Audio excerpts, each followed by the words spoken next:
Good evening, everyone. Thank you for being here tonight. This work session of the Osseo School Board is being conducted in the forum room of the Educational Service Center, so we're transitioning back to the pre-pandemic format of holding work sessions, so it's more conversational. And work sessions will now return to being audio recorded, not live streamed or video recorded. So I was told to let everyone know to speak loudly. No yelling, though. Or AKA, Jackie said, project or use your teacher voice. So audio recordings of all work sessions will be made available on the district website within 24 hours after the work session has ended. And the purpose of the school board work sessions is to build trust and teamwork, to exchange information, and when applicable, to provide direction in order to facilitate efficient and effective decision-making at regular board meetings. And the outcome of today's work session, our board members will receive updates and information on 279 comprehensive services and supports, the Indian Education Program, and the 2022-2023 preliminary budget. The board calendar will also be reviewed. To acknowledge attendance this evening, I'll ask that board members and cabinet members go around the table stating their names, and I'll start with Director Jackie Mosqueda-Jones. Director Tamara Grady. Brian Severson-Hawk, Community Education Director. Director Heather Douglas. Kelly Parpart, Assistant Superintendent for Secondary Schools. Brian Bass, Assistant Superintendent of Equity and Achievement. Steve Flisk, Assistant Superintendent, Elementary Schools. Ethan Neerdales, Coordinator, Indian Education.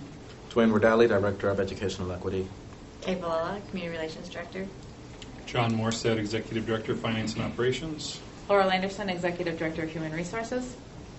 Thomas Brooks, Director. Anthony Patterson, Executive Director of Technology. Director Tanya Simons. Tim Palmetier, General Counsel. Corey McIntyre, Superintendent. School Board Member Kelsey Dawson-Wilson, present, and I'll turn it over to Corey. Thank you, Chair Dawson-Walton. Good evening, board members and cabinet members. It's been a long time since we've been at the table together, and I think we were uncomfortable when we had to move away from this, and now we're uncomfortable moving it back. So, trust me, it won't take long to get used to it again.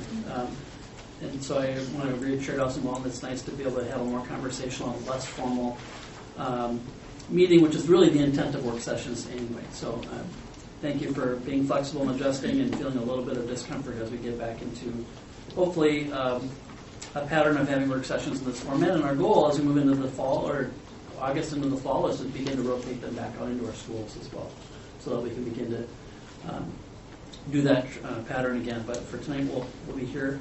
And we have 4 agenda items, and I just want to take a moment to thank many staff who are with us today. We have some guests that joined us as well. Thank you for joining us. I know everyone's worked hard on their presentations this evening and agenda items. We're going to try to do our best, again, to balance the content and answering questions, and we tried, again, to estimate the amount of time for each agenda item. So quickly, I'll go through that before we turn it over for our first agenda item. So the first item, we've allotted 45 minutes till about 6:45 for our Indian Education Program update. After that, we will have an update on our comprehensive services and supports from our team, and that also was estimated to be about 45 minutes, and again, that includes questions, so that puts us at about 7:30.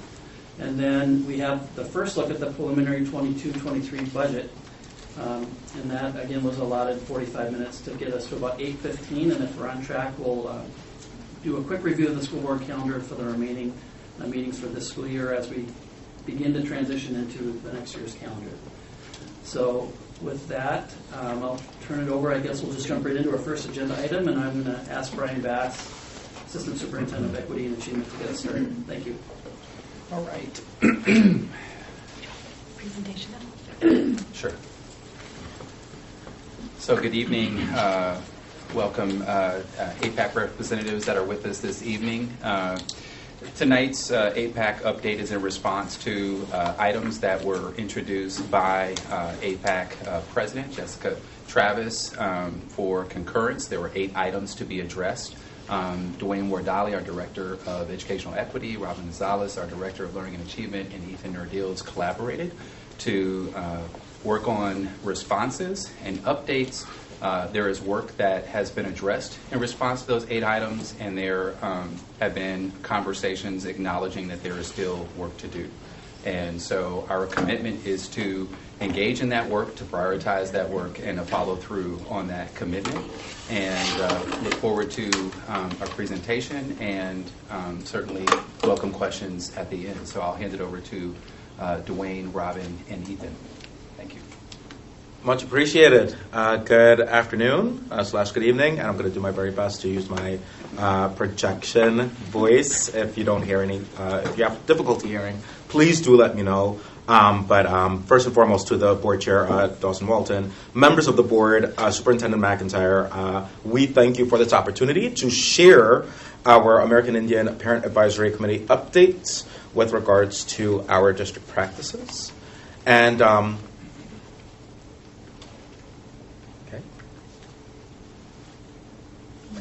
sorry, just going to see if our clicker advances.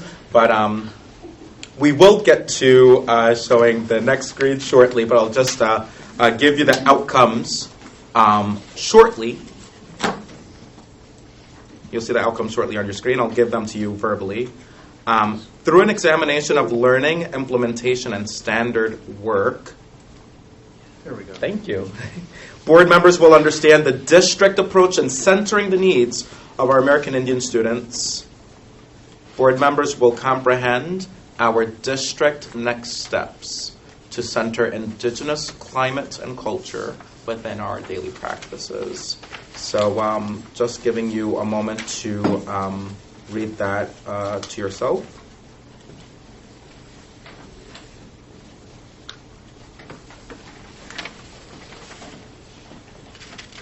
Thank you. And also, I just want to, again, recognize that this is a collaborative and joint effort in presenting this to you. So at various moments, I will present. At other moments, Robin Gonzalez to my left will also be presenting specific district practices and specific outcomes of this presentation.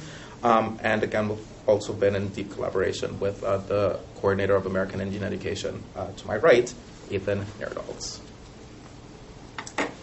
We wanted to start by providing you with the consultation topics that you will see on your screen. I'm going to give you just a few moments again in silence to read those to yourself.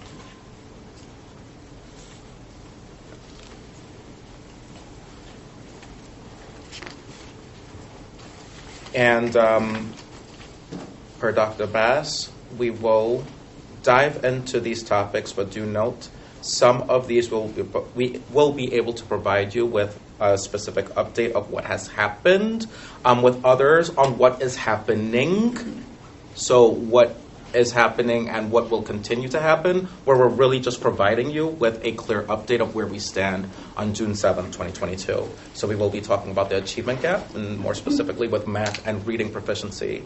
Access to services such as tutoring, speech intervention access, staff equity trainings, including Bedote, pedagogy to practice, and new staff onboarding, Indigenous curriculum content, where we are talking about authentic non-appropriation and the contemporary vision of Native people. We're going to talk about Native invisibility in our ECAP survey results, recognition of Indigenous Peoples Day in October, Native American Heritage Month in November, American Indian Month in May, tribal flag display within our district and our school buildings, AIE, American Indian education staffing. We're going to discuss ratio of staff to American Indian students in district, and also specifically within our department, and land acknowledgement within our district. So first and foremost, I'm presenting you this slide so that you have an idea of the number of students per our own data portal, Synergy, as to whom of our students are identified as American Indian students. And as of the 1st of June, 2022, we have 478 students who identify as American Indian within our district. And you'll see some longitudinal data listed. Do I see a hand? I'm sorry. Are we going to ask questions during, or because I know in the past, like when we used to be in the room, that we just sort of converse as we go, or do you want us to hold them to the end? feel free to just ask away from it. Just help me watch the clock. Yeah, just really quick, because I know that the data has been an issue in the past. Are the numbers, is everybody feeling good about the numbers and that they're accurately representing our students at this point? I can answer that. Yeah, we've implemented some new systems within Synergy to more accurately identify our American Indian students and be able to have a census of what tribal nation our students descend from. So this has been something we've been working on for the past 4 or 5 years, continually refining, and I'd say this is the best our data has been over the past several years. So it's something we continue to improve in collaboration with our info systems team, but yeah, I'm very happy with the data we have right now. Thanks. And much appreciated for your question, Director Simmons. And also big shout out just in thinking about trust and teamwork that was centered at the very beginning of our meeting, and thinking about the work that you've done within American Indian Education and our work with I2T2, just in centering, again, the narrative and ensuring that our students are seen, because we are taking an approach to student-centered pedagogy where here we want to ensure that each and every one of our students is represented for our American Indian students. To move to the next slide. I'm sorry. Okay, no, you're fine. The next slide, you'll see some initial achievement data from Fastbridge, and this data, the students finished testing on the 31st, and this data was pulled on the 1st, so it's just very initial. We may have some students that are continuing to assess. Hopefully they're done by now. We have, in this count, we have 180 students, and the reason for the smaller number than 478 is that this assessment is for grades 2 through 9. And so one of the changes that we've made in looking at the data is really being specific about how we're identifying, or what system we're identifying our American Indian students from, because as Ethan has said, we're working on really making sure that all of our students count. So when you look at the numbers, it'll look different as we're looking at them from Osseo, and then from the state, and then from the federal race. So the numbers will be slightly different just because we're trying to pull in and be inclusive of everyone in the Osseo system.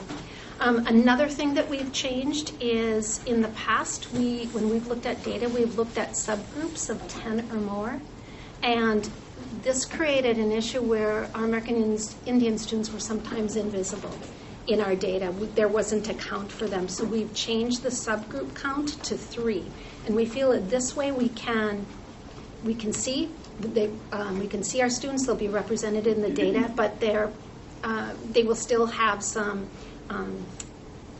some anonymity.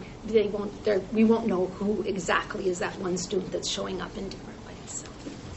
So those are the pieces. You have in your packet, you have the full data sheet that also includes some additional data pieces. And as I said, this is just the initial data that we pulled the first day after the assessments were done. So we are continuing to work at it and compare it to other groups and see where we show up.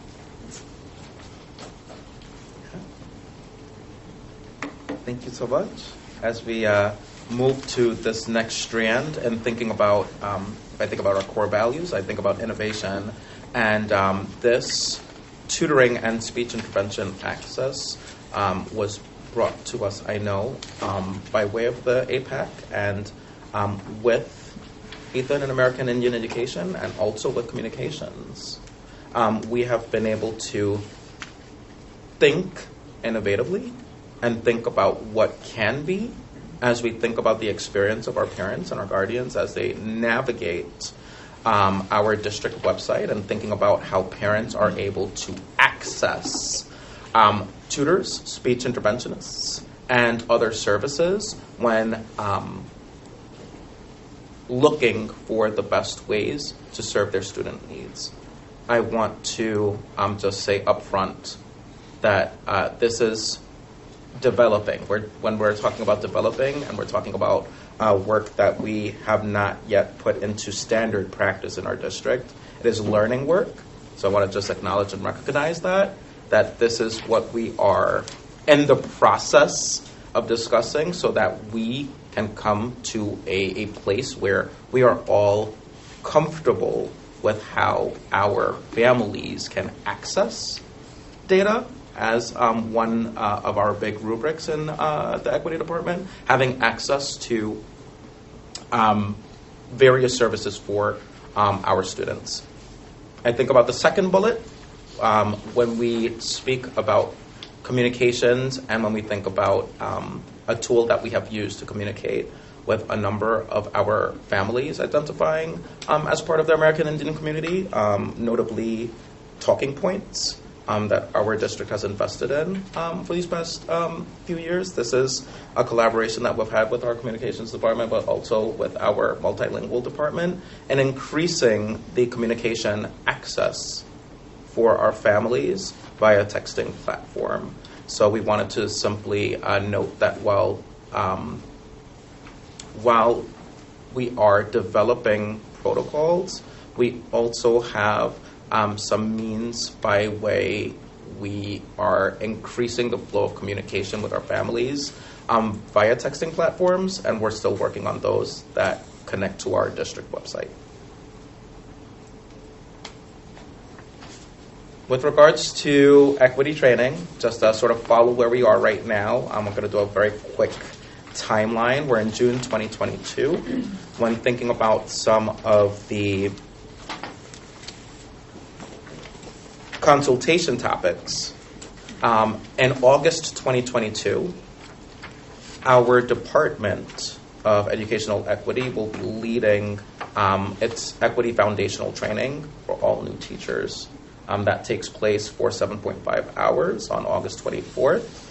And during the school year, 2022-2023, we will continue to have equity team seminars, which are rooted in raising the consciousness of our teaching staff, our district staff, our adult staff that interfaces with our students. And this year we've done some deep collaboration with American Indian Education and centering an Indigenous approach, having our adults have their equity foundational training with seminar. By way of partnership with Learning and Achievement, we will begin the following in this chronological order. A mandatory Bedote tour and professional development for all 6th grade social studies teachers in our district. As we think about the social studies curriculum in secondary schools, we are looking to center our Dakota and Ojibwe history by way of this mandatory Bedote tour. Next school year, we would look to center that experience for all 6th grade students, where they would be a part of a Bedote experience. And in the 23-24 school year, we would also create a 2-day Bedote experience for an expanded group of District 279 staff. So that would be school-facing and also district-facing. I see a question. Yes. Will the school board also receive training? Can we please? I would love it. I don't see why not. I'm sorry, I'm just looking at our superintendent here, but Why not is the right answer. Okay. And I think the other thing we've talked about is making sure we can replicate these annually year over year so that as we have staff changes, really being able to sustain long-term a high quality. So I know you see this as one of these things are starting and then working together. How do we continue and build on? Because we're a large organization and tend to have staffing changes and turnover, and having that plan to do the refreshers or the new trainings for any new employees. So that was also part of the discussion. Are we working with Northwest Suburban Integration School District on some of these because they have, already? We have a partnership every year with our school district, but notably within our department with Northwest Suburban. To the next slide. I'm sorry. No, you're good. I'm going to talk a little bit about some of our historic professional development that we've had, historic since 2019, and then talk about what's happening currently to give a little bit of history and know what's been happening and is ongoing. So, and speaking to secondary right now, secondary has really started working on subject-specific training. So we began with talking about sovereignty and treaties for our 7th and 10th grade students, because that conversation started coming up and really feeling like they needed some more deep knowledge around that. We also talked about 7th grade history using for teachers attending sessions on Indigenous perspectives and accuracy in U.S. history, and then starting to talk about what science looked like through an Indigenous lens and Indigenous ways of knowing with our 6th grade students. This training continued with science as we're moving forward with using new curriculum instructional materials. And so this year, the American Indian educator staff and the secondary SDAS team have collaborated on professional development for 6th, 7th, and biology teachers to support the integration of the new science standards. So they're working together and really developing this training and then working on the understanding piece. The training focused on real-time activities teachers can use with students around Native ways of knowing, specifically around seasonal change, water, and human impact on the environment. Additionally, the team created a process to help teachers evaluate resources to ensure high-quality resources used are authored by Native members who have sourced knowledge through local tribes. And this is really important so that we're not putting our white perspective on the Native learning. So we're really getting people who have been involved in tribes. All 6th and 7th grade science teachers and high school biology teachers were required to attend 2-hour training sessions. The science team and Indian education team met several times over the last 2 years to prepare for system professional development in February and in January. February of last year and January of this year. In our secondary English language arts collaboration, the Secondary English Language Arts Committee collaborated with the American Indian Department to identify Dakota and Anishinaabe texts to read each year from grades 6 through 12. 45 different works were identified, and teachers have been reading them for placement in a grade level. The goal is for all students in grades 6 through 12 to read a Dakota and an Anishinaabe text each year. The books that aren't selected to be included in those grade levels are going to be added to classroom libraries so students will be able to access them. Sorry, I'm on the next slide. All right. Elementary professional development, kind of the historic lenses. Again, we began really focusing on, or at least our records go back to 2019 to talk about what we've been doing. Our lessons have really focused on how to use the resources that were created collaboratively with the American Indian Educator team and the Department of Learning and Achievement. So we've been working on that, but along with that, in addition to that kind of professional development, all teachers were trained on the Native Knowledge 360 Essential Standards, and this comes out of the National Museum of American Indians, and it's a framework to help teachers really understand the knowledge that needs to be brought in for students and to make the lessons really deep and accurate and come alive so that they understand that American Indians are here present. They have a rich history in Minnesota, all over our country, and they're still here, and they still have a rich history, and they are able to and really recognize the contributions that they are making to our society, and so that students can accurately see themselves and learn about their history. So you can see did APAC review these trainings in the past? Do they review them now and going forward? They can. We haven't had them review. They've been in collaboration with the American Indian Educator team, so we haven't shown them. Once I think that we have gone to different APAC meetings and talked about them, but we haven't shown them. I believe the resource. I've given links, but I don't think we've walked through the trainings. So we absolutely can do that.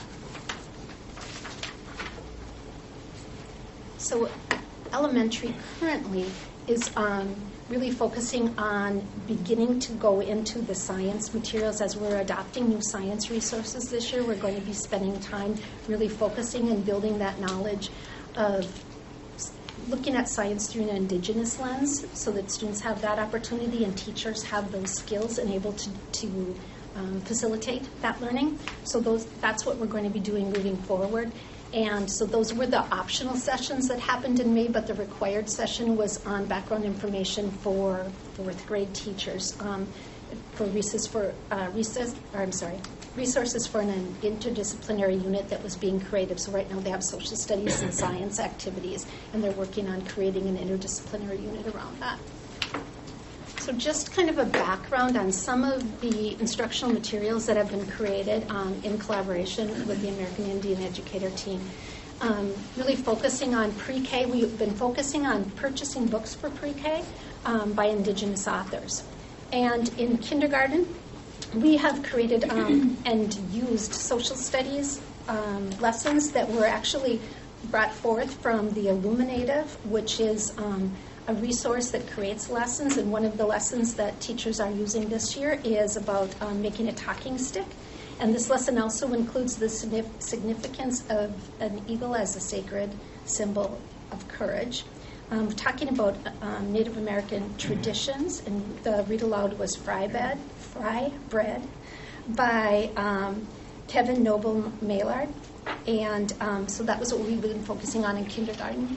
In first grade, again, looking at the new science resources, creating lessons to build that Native lens embedded into our science lessons, and then also focusing on Dakota and Ojibwe lessons that were created with members of the American Indian Education Department in LNA that focused on social studies and the differences and similarities between the Dakota and Anishinaabe people. In second grade, and I've spoke to you before about our interdisciplinary unit that really focuses on Dakota and Ojibwe tribes in Minnesota and focuses on the Dakota language. In this interdisciplinary unit, we have two texts, Takawadakahe and Bawalpawa, which are both dual language texts. Takawadakahe is in Dakota and Bawalpawa is in Ojibwe, an English text. We have in that unit resources for teachers to understand the background and the history, and also we have recordings of the authors reading the text, and we have some recordings of Ethan giving background information and pronunciations for some of the language that we use. The third grade interdisciplinary unit focuses on science. And in that, we use two different texts, Sky Sisters and Forever Stars, but with really focusing on the star maps and the Dakota and Ojibwe star maps and how they compare to the star maps that we have learned in the past. So really focusing on that and making sure that we're honoring and showing how the Native knowledge really brought us to where we are and can help us understand our environment. In fourth and fifth grade, it's been really more social studies and science specific. And as we look forward, that one of the things that we want to do is to continue to create interdisciplinary units. And so we've really focused on the science standards and the social studies standards that were missing an Indigenous perspective. So that's just a list of some of the work that we've done in collaboration, both of our departments working together, and also with the Department of Educational Equity. Go ahead. Just want to ask, so you have social studies, English, interdisciplinary, science. What about math? We haven't done that yet. That is the next step for us, and really to kind of focus on bringing in the Indigenous lens into math. Absolutely. Okay.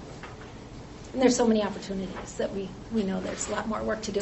And that brings us to the next slide, which is really, we got a lot more work to do. We've started, and we've been working hard on it, but there's so much more to do. So our next steps really are the interdisciplinary units for pre-K, first, fourth, and fifth grades, and we're entering and really looking at what our current practices are and how we can make them more centered in the experiences of our students, and especially our Indigenous students. And then to continue to purchase texts for Indigenous authors by Indigenous authors at all levels. We have purchased in the past texts by Indigenous authors for all of our guided reading levels in elementary, so they're available in all grade levels, and in pre-K.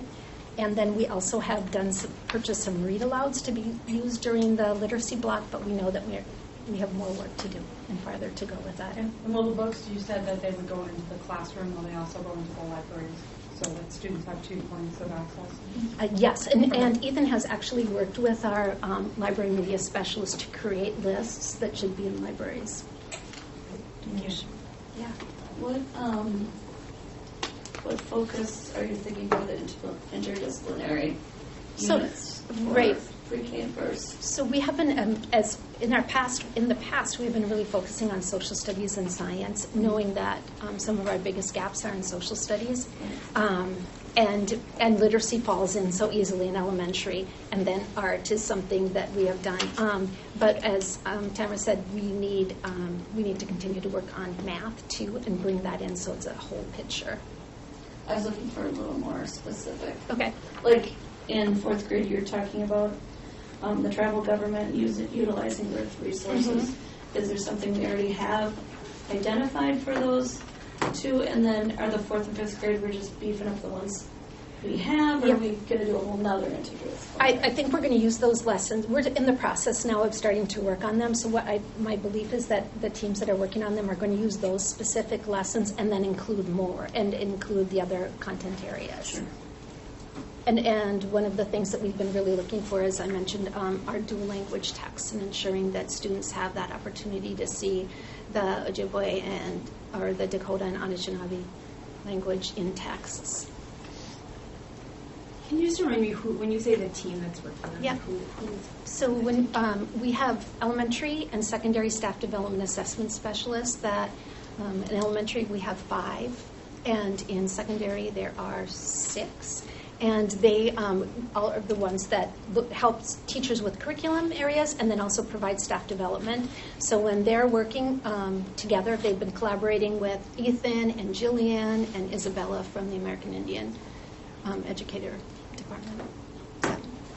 And then we have instructional coaches that also work and do that and bring the lessons forward also. For schools that have gardens, do they have native plants in their gardens? That I do not know. That's a really good question. Columbia Heights has it has a district garden, and we have a district gardener. And part of our Indigenous teachings involves the whole process of what plants, are native to our lands and how to take care of them and how to harvest them and all that jazz. That's a really good question. I don't know that, Ethan. Do you? I'm not sure at the sites, but we do have a native medicine garden outside of the ESC here that our students take care of, and it's something we'll be looking at during the summer program this year, how to build those relationships with those different plant medicines and how we can continue to build that garden out there at the ESC. It seems like an easy hands-on thing for kids to do if there's a garden already at a site, especially for like Weaver Lake and St. Augustine.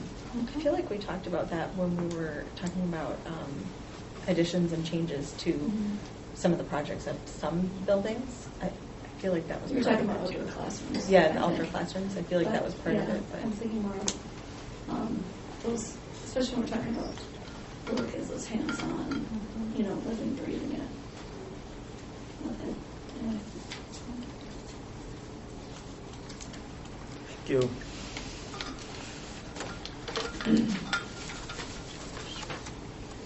I want to offer here, before going into some detail,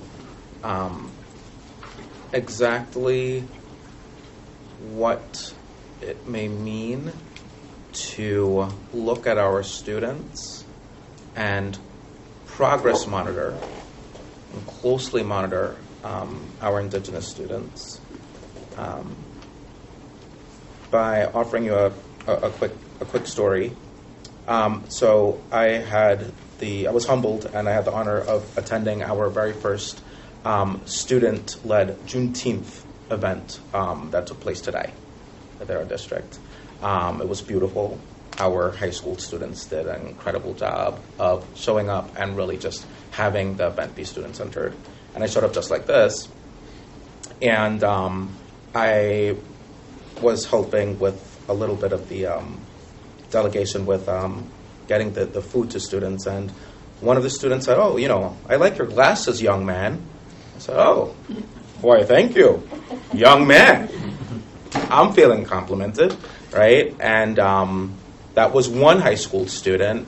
5 minutes later, when music was playing and I was connecting with a student about my musical journey in the 90s, they said, "Oh yeah, well, my grandfather also listens to Heavy Day, so the music that you listen to." 5 minutes later, right?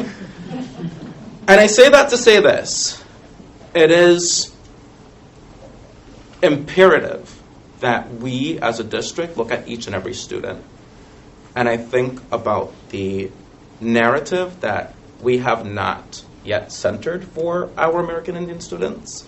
And I think about the way in which we will center data and the humanization of the student experience while doing this.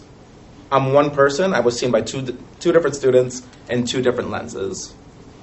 And what I want to really get you to grasp here is by way of monitoring our longitudinal data, so for the past 3, 4, 5 years, with individual students in attendance, in academics, with anecdotes and working closely with the American Indian Ed team who knows our students really deeply.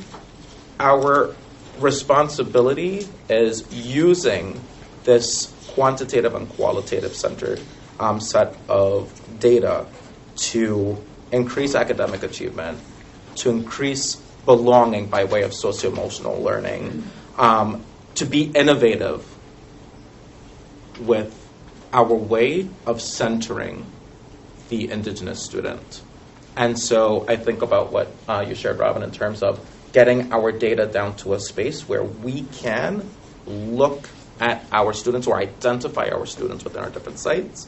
I think about the work that we've done with I2T2 in order to identify our students and get to a place where in the fall we're able to center their experience quantitatively and qualitatively, again in service of academic achievement that increases or increased academic achievement, socio-emotional belonging within our schools. So it is all in an effort to be collaborative and to center positive culture and climate for our students and ensure that we have no student that is rendered invisible. And while I am going to just briefly with the ECAP process, I know that there has been data that has been excluded for our Indigenous population, and I know that that is wrong. And what I want to really speak of moving forward within my sphere of control is how we can ensure that our students are not invisible. So I just wanted to contextualize this slide with that piece of storytelling, which is going to be centered in our equity foundational trainings and also in how we lead equity seminar in 2022-23. You'll see here just how we are taking an approach for the next school year with the recognition of Indigenous Peoples Day, Native American Heritage Month, and American Indian Month. So Indigenous Peoples Day has been added to the 2022-2023 calendar. We have conducted a survey assessment of lessons and resources used during the months of May within our school sites. And as such, for this next coming school year, lessons will be created to be used during the month of May to acknowledge American Indian Month, that is acknowledged here in Minnesota, for each grade level.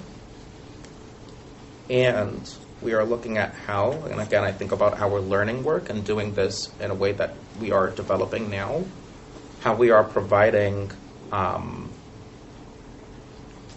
providing that foundation for staff to recognize our students, our Indigenous students, during the month of October, again, for Indigenous Peoples Day, Native American Month, and Heritage Month in November, and for American Indian Month in May. So can I just ask, so in addition to the lessons and Indigenous Peoples Day being added to the calendar, as a district, are there district-wide events that, besides the kind of individual classrooms, or are there planning? How about this? Will there be? Are you planning on that? I cannot speak to a district-wide event that we are. Or something right. that like elevates more. I mean, I think it was one thing for sure to ensure that there's lessons and that when our like I think about my kids come home, they can tell me about, they can be really specific, and I'm asking them, and they're kind of like, I don't know. They know what the lessons have been, but how do we bring, there's a lot of things within the the topics of the consultation, and opportunities for awareness and education, in addition to what's happening in the classroom. Which maybe leads to my next question of what can you explain again, just the relationship between with APAC and kind of the district, like kind of how I know we have a meeting early in the year around the vote of concurrence or non-concurrence, and then I know we added this to have kind of an update. But besides these two kind of touch points, and of course I know the board had added 2 board members to attend APAC, and I know that we're working on that piece too. But what's the relationship? Like, what is like the communication? How do you ensure that we're touching base to make sure what would celebration of American Indian Heritage Month look like, or I don't know if I'm being clear with my question too. I can handle this one because you beat me to it. Okay. I was going to add this at the end, but we'll just tackle it now. So I think in addition to what you've seen between departments and the communications between specific departments, American Indian Education Department and APAC and those existing structures, what we've done one meeting. So myself with our president and vice president of APAC, along with Ethan, Dwayne, Robin, and Brian. So it's a bit of like a steering committee, and our goal was to begin this summer and then get into monthly meetings next school year. As a way to progress, really it's kind of a pre-planning and a way to forecast ahead to APAC meetings. But it also is kind of an accountability and progress monitoring, kind of follow-through check-in as well, so we can give updates, get ideas, and do some pre-work ahead of APAC or ahead of the other things you're seeing in the presentation. So that's a different level of commitment with our district leaders, with our APAC leaders, including myself, the superintendent, to augment and add to the APAC meetings and the other interdepartmental meetings that are happening. Thank you for tonight. That's the commitment at this point. And I need to add what Brian said earlier, because it can't be stressed enough. We have a lot of work to do. We have a long way to go, and this is just a monitoring report to give you a check-in on where we're at, but we have a long list, not just these priority areas that we're sharing tonight, but a lot of work to do. So maybe to get at the part of your question, what's the structure to help move those things forward in partnership between the district and our APAC leaders? And what I am looking forward to is enhancing the ability of APAC to help us identify actions that we can take to really support that cultural identity of our Indigenous students. And the guidance and wisdom from that group, it's an essential thing. We have to have it, and we're just looking to how we strengthen that, right? So I'm looking forward to being able to add that to the existing communications or partnerships that are going forward.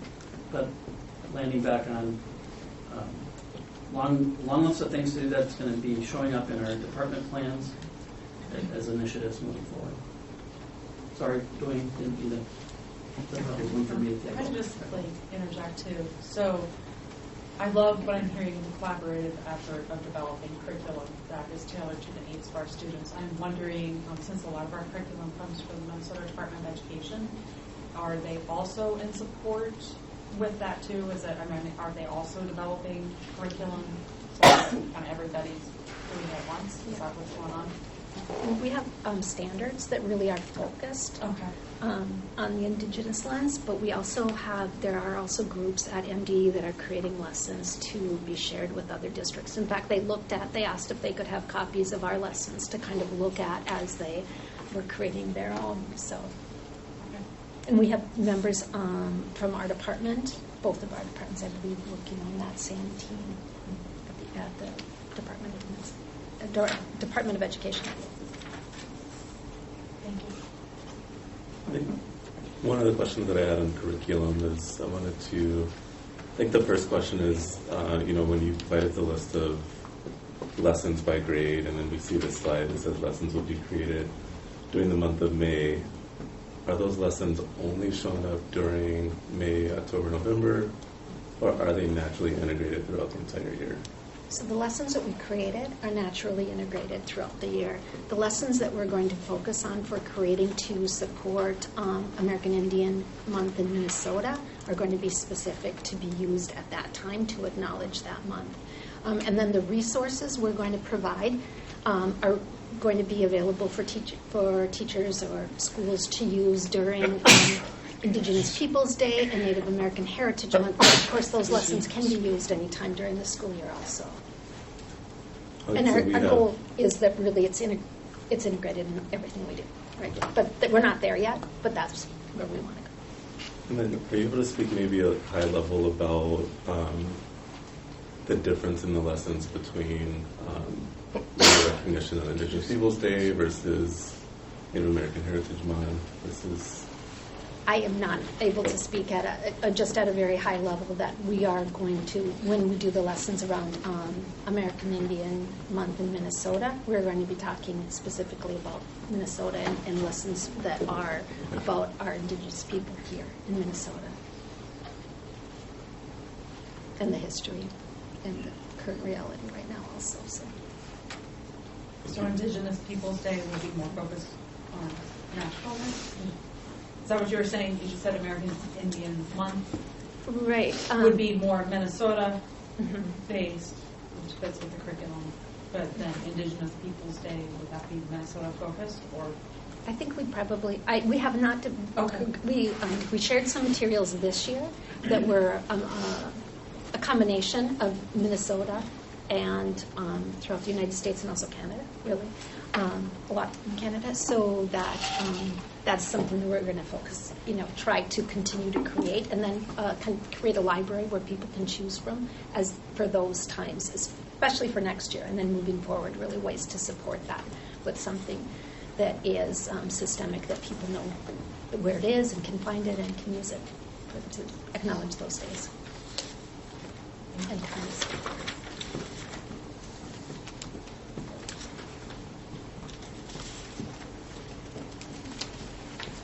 Just in terms of an update with our tribal flag updates. So for our boardroom, our district has purchased the following Dakota and Ojibwe flags in centering our Indigenous communities in our district office. And so we have Shakopee, Lower Sioux, Red Lake, Leech Lake, Waffle, Prairie Island, Upper Sioux, White Earth, Mille Lacs, Grand Portage, and Fond du Lac. And we have been able to do an assessment with all of our site leaders. And we do have our tribal flags that are displayed at each site. So the survey was conducted to indicate the location of flags and activities that students have engaged in order to learn not just about the different tribal flags, but also of each of their importance contextually here within the state of Minnesota. And so when we begin the school year with our site leaders, our learning leaders will receive resources and professional development to implement at their site with regards to their tribal flag displays. So we'll notice that some of our sites do a better job in terms of the lessons behind the flags and the centering of the importance. And we just want to make sure that we are able to move that work to implementation so that there's a clear understanding of how we want that to be centered at the district. Yes, sorry. Just a quick, kind of smaller question on the. You talked about invisibility before, and just wondering, based on the data that we have currently, are we able to see and recognize families that may come from tribes outside of our region? Mm-hmm. And do we have the ability to also display those flags, or in some way make sure that those are also represented or incorporated in some of the holidays that were mentioned? What I would be able to speak to is, I know right now, as a practice, we haven't centered that as a practice at the district. And I do know that in terms of our data, I'm just going to ask Ethan to correct me if I'm wrong, but I believe we have over 108 or 109 different members of our school district. 108 different tribal representations in our school district for our students. So I know as a practice that's not centered, and that does indeed speak to the invisibility. So I think about what we can be doing to center that, because again, we have a number of our students who represent tribal nations, not just within the United States, but outside as well. I'll add that I think the opportunity that goes with it, as Ethan Dwayne mentioned earlier with the partnership with I2T2, I mean, it wasn't really until this fall we were actually starting to gather that data. So synergy is we now have the place to actually identify and track that data, should it be provided to us, for which particular tribes really in North America, and I think even beyond to some degree, can be identified and worked with as well. I do have a couple questions about the tribal place, because I think pretty much every year I've been on the board, it's come up. So you talked about lessons. Are these like mandatory lessons, or are they kind of just, when it comes to the flags, or are they going to be required, or are they just kind of at will? And then also, I even think flags in the boardroom. I mean, one of the things I would like to have, when we talk about engagement and just getting it, I mean, my question would be the flags. I mean, should we have more of a dedication to, especially in the boardroom? I've seen that across the state of Minnesota in some courtrooms as well, and that's more, I don't know the answer to that, but I think that's a question. Because I think it's really important, but I also think, I also believe that we need to know, have some education and awareness of the significance and importance. And also, are these you said, did you mention, are these the survey, this is the survey results for, okay. Mm-hmm.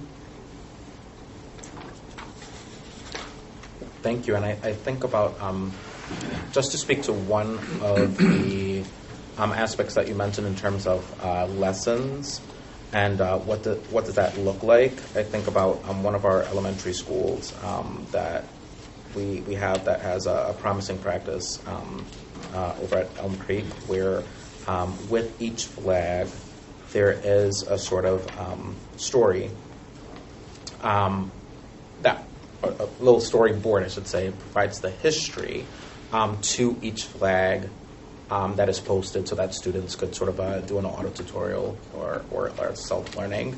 And I am not sure, looking at my colleague here, if they actually walk through that with members of their staff at some point during the year. But I do know that, in essence, students are able to learn about the flags from a a history for it, I should say, that centers the history behind each flag and behind each nation. So after reading through this, I think probably the most obvious and apparent concern is that there's really dramatic inconsistencies across sites about just implementation of having the flags, where the flags are placed, and what type of learning is happening around them. So, I think that making sure that we have some consistency around that is going to be a high priority. But I also noted that a couple of them shared their reasoning of why they placed the flags where they did, which I found to be really interesting. Some of them selected certain locations because they're high traffic areas or because all students will be in those spaces. And another school said that they put theirs in the center of the media center, which is also the center of their building, with an intentionality to center. Let me see exactly what it said, because I really liked it. It was.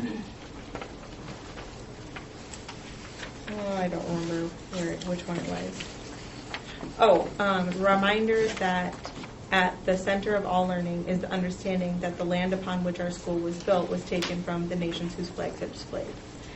So I thought that was really interesting that each school kind of had a different reasoning why.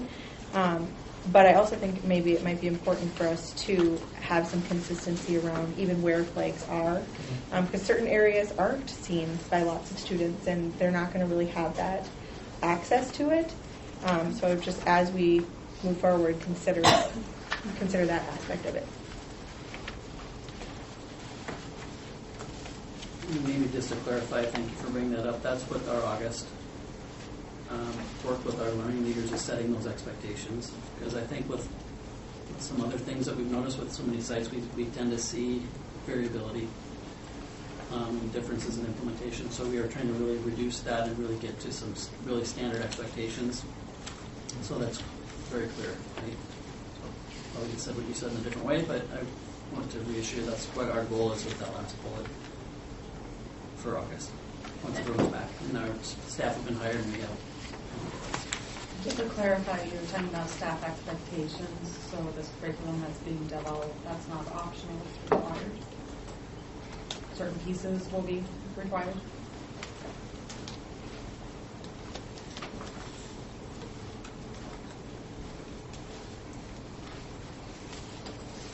So I was going to speak to American Indian Ed staffing levels, and I also just want to center this in being this piece being department specific.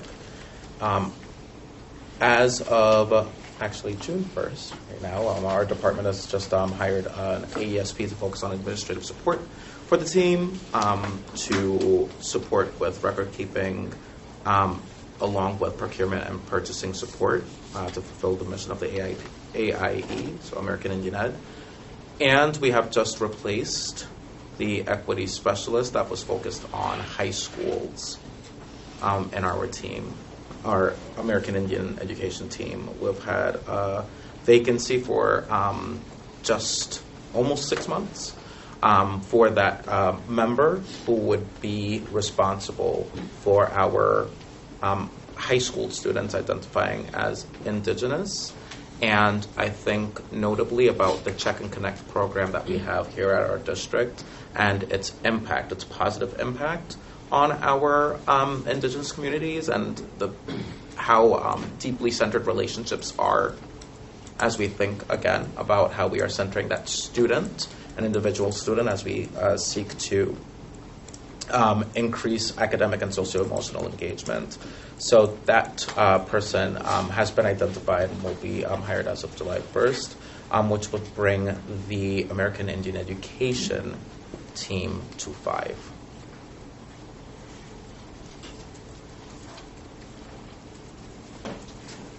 And this was presented at the TNEC presentation, but just bringing this 3-tiered approach to American Indian attendance, and how, again, this is connected to the newest replacement on the team who will be focused on high school outcomes with our American Indian students.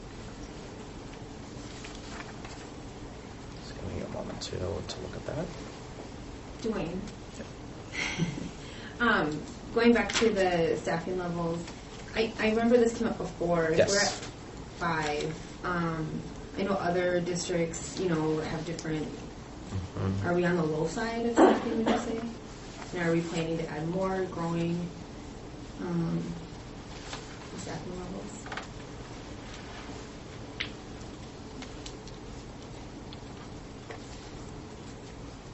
I think there's a bit of a two-pronged approach to this, and I'm thinking about the Johnson O'Malley grant, which I don't want to speak to specifically. I don't know if you can provide even a little more context on what this grant, if received, would do in terms of the growth of the department.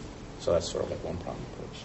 Sure. So we're exploring the JOM grant, which is done through the Bureau of Indian Affairs. Currently, our Indian Education Program receives Title VI funding, which is federal funding, and the American Indian Education Aid, which is state funding. Some districts in our state are eligible for Johnson O'Malley, which is JOM for short. And it's based in a deep collaboration with tribes, similar to our TNET consultation. So we fit all of the criteria, but it's not a typical grant that opens annually. It only opens maybe every 10 years. And so there's been discussions at the federal government to open it this fall, in which we'd look to apply. Osseo has never been an applicant for Johnson O'Malley funds, so it's something we're investigating and hope to procure for our students and community members if the government does open up that funding source. So that would allow us to hire additional staff if we had that funding stream.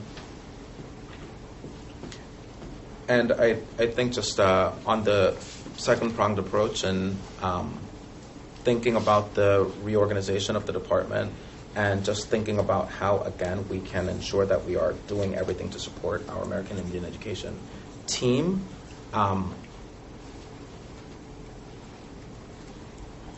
There's a lot more, again, that we can be doing. There's a lot more that we can be doing. I think about just how to support the team. We are centering our Indigenous students, not just at the team level, but at the department level for data, so that we are, as a 26-member department, looking at our students versus as a 5-member team looking at our department.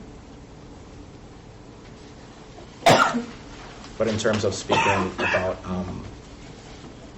departments within other metro area school districts, I think there's definitely room to look and see what we can do to be of support.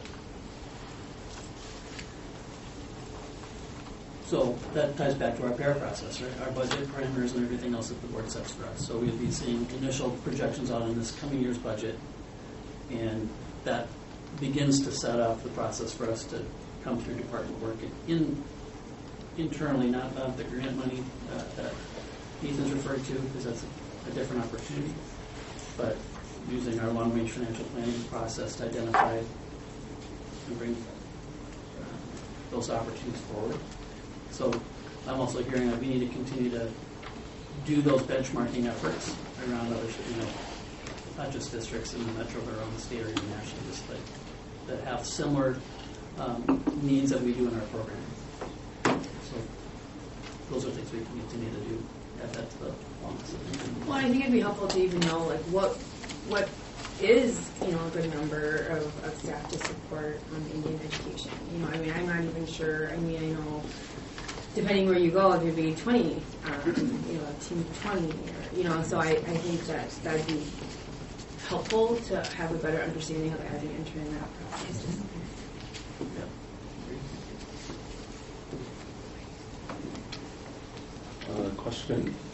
Question for the team. Of the 400 plus American Indian students that have been identified, how would you gauge the team's success in terms of actually connecting with all those students and families? Do they know that APAC exists? Do they know that they have resources at the district, and what do you guys do? I think we do a great job of connecting with the students at the sites. This year's been a little bit different, with the changing learning models. But one of the goals we've always had as a department and district-wide is to really grow the APAC and get more parent involvement. So looking at how we can increase our communications, whether it's through talking points, other avenues like the Peach Jar, so that we can connect directly to the parents and caregivers. We found that the talking points has helped boost a little bit participation this year, but we're always looking for innovative ways to reach our American Indian parents, because what works on one side of the district might not work on the other. So we're always looking to grow the APAC and really to utilize the schools as a communication mechanism, so that all the communications aren't just coming from the ESC, but so they're also coming from the school in which the parents may be familiar with the AESPs or the building leaders. So we're really hoping to partner with district leaders next year so that those messages can trickle down from the schools as well.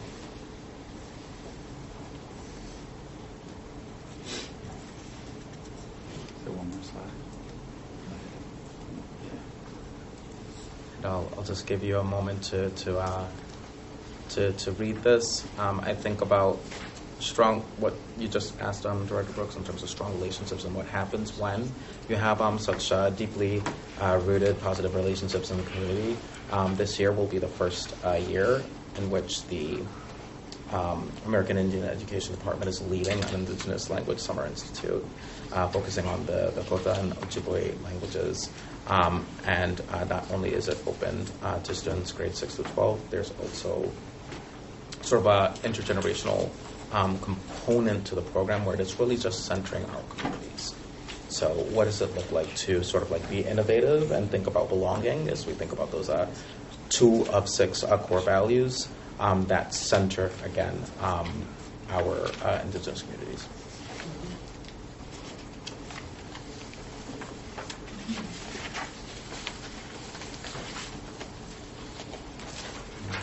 All right, any questions, or can we ask them all the way through? But I think you'll be getting more frequent updates since we'll be having a more regular meeting schedule with the APAC leadership. So that's just a more regular touch point for us to be monitoring our progress and constantly evaluating where we're at. I just would offer that I could feel your push and pull with the presentation, like, where do we push, and how do we understand what level of accountability is the right level of accountability to advance the work that needs to happen next. And I think we have heard gained some insights around where in the district we've had some great progress in creating interdisciplinary units at the elementary level, but how do we ensure that each and every student who identifies as American Indian, regardless of what building they're in the system, that they feel seen, that they are visible within the curriculum, that these that heritage months or days are acknowledged thoughtfully, and that they see our educators committed to that. And so I think we have some leveling up as an opportunity, and I think we're here for that work. And so I think the structure of being able to have partnership with our APAC leadership so that we can have that accountability conversation. It's not an easy conversation. We talked about this in our conversation, but it's feedback that we need to hear, and we need to step into that accountability and ensure that in each of our sites that experience exists for scholars. So although everything isn't in there that says we've checked a lot of boxes, like, it doesn't happen overnight, right? This is work for us to sit down and thoughtfully plan out, and each year add layers upon layers upon layers so that we have that experience across the system. So I want to offer that as a summary of what you've heard, and so we're squirming over here and contorting, but like the reality is, we're not there yet. So and no need to like say that any way other than plain. We have work to do. yeah, I mean, I appreciate that, Brian. I think the push and pull you hear from me, at least, is that I've been on the board for 4 years, and I have seen, and it's almost like, when we have our initial meeting with APAC, you know, and it's a vote of concurrence, and then we don't really hear a lot, and then it's almost like the same thing the next year. And I will say it's changed this year, so I'm not saying that in terms of just the communication, like you talked about, Superintendent McIntyre. But I do think it's hard because, and I understand the structures from the state, you have APAC, but then you have a group of parents, like they're parents, you know, so I feel like it's a lot, you know, like that's kind of what was my question of like, what's everybody's kind of role? Because, you know, I understand that what APAC is for, and then there's, you know, Ethan's team, and then there's like kind of like the district, you know, like and who, you know, who kind of has what responsibility to consult with APAC to say like we need to work on X, Y, and Z and get some guidance on that. And I mean, there's just a lot of, it's kind of like there's a lot of different maybe like inputs into it, and then ultimately though, you know, how does it all kind of come together? And so, you know, I think about even the land and water acknowledgement, or frankly, like even the commemorative, so some of the, whether it's American Indian Month or Native American Heritage Month or Indigenous Peoples Day, like, you know, how do we ensure, in the lessons, and, you know, how do we ensure that there are required minutes, and it's not just like if you can fit it in and not fit it in, and I have this sense of urgency. I really do. Like, I understand, like, it's a big system, there's a lot to change. But I would be not honest if I'm plain language. I have a sense of urgency. Like, come on, let's just get some things rolling, you know? And that's why I think if, you know, looking at even the staffing level, if it's something that we can have as a board understanding of, like, where, you know, that's probably what you're getting at, but, like, where the needs are, then we can, you know, look at that during our process. But I do have like this sense of urgency to you know, to make some movements, which I do think we are, but I don't know. Well, hopefully you hear on the presentation that we've had a sense of urgency as well, and we haven't arrived, so we're going to keep saying the same things. We've had a lot of stops and starts the last 2 years, and that's frustrating for all of us. There's so, like, especially in this work and many other departments, so sometimes we feel like we haven't gotten as far as we need to, but we've had a lot of interruptions, and we're excited about the sustainability of moving this forward, and really getting some things moving and being able to follow through without something coming out of the side to stop us, right? And we got to really keep that momentum going. And I think that the thing that'll help us the most is that regular ongoing communication. Because what I've sensed is it's been a struggle to have the APAC and the district, the expectations be on the same page. They've been different. And we got to resolve that first so that we can get on a tighter common ground with what, you know, and also what can we do reasonably well and sustain it and make sure we're invested in it, not overcommit or fall short because of resources too. So I think there's that delicate balance, and we're just at kind of a little bit of some resetting, and we heard that in February at the concurrence meeting. So I think we share that same urgency, and my hope is you can see the initial steps there, some initial new structures being put in place to help ensure process-wise that can happen. All right, anybody else have anything? Ethan, is there anything else you think we should know?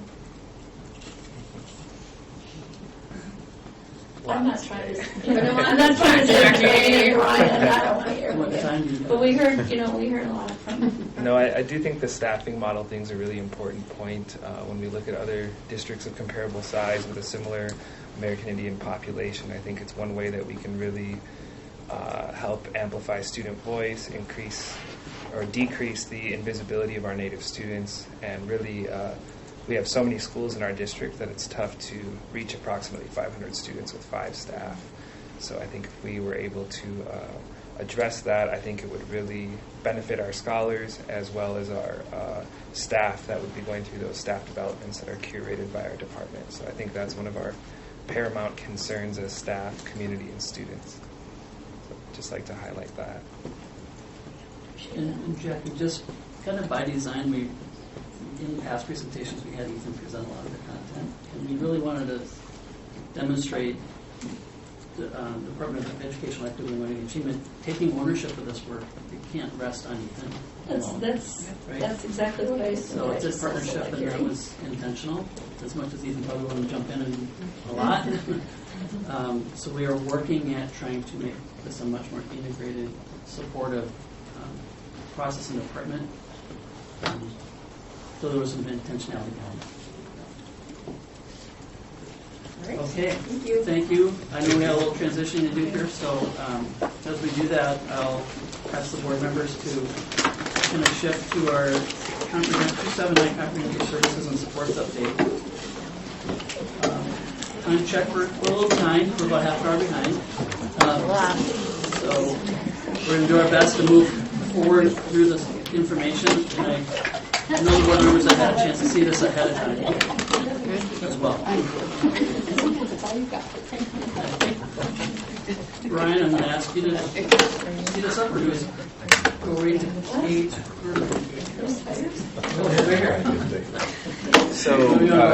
Sure. So we have board chair Dawson Waldman, members of the board, Superintendent McIntyre. We're in a unique position to present data from the school year, as well as offer a number of examples of the different levels of interventions for us to address the discipline and some of the obvious areas that we need to address that you'll see in the presentation.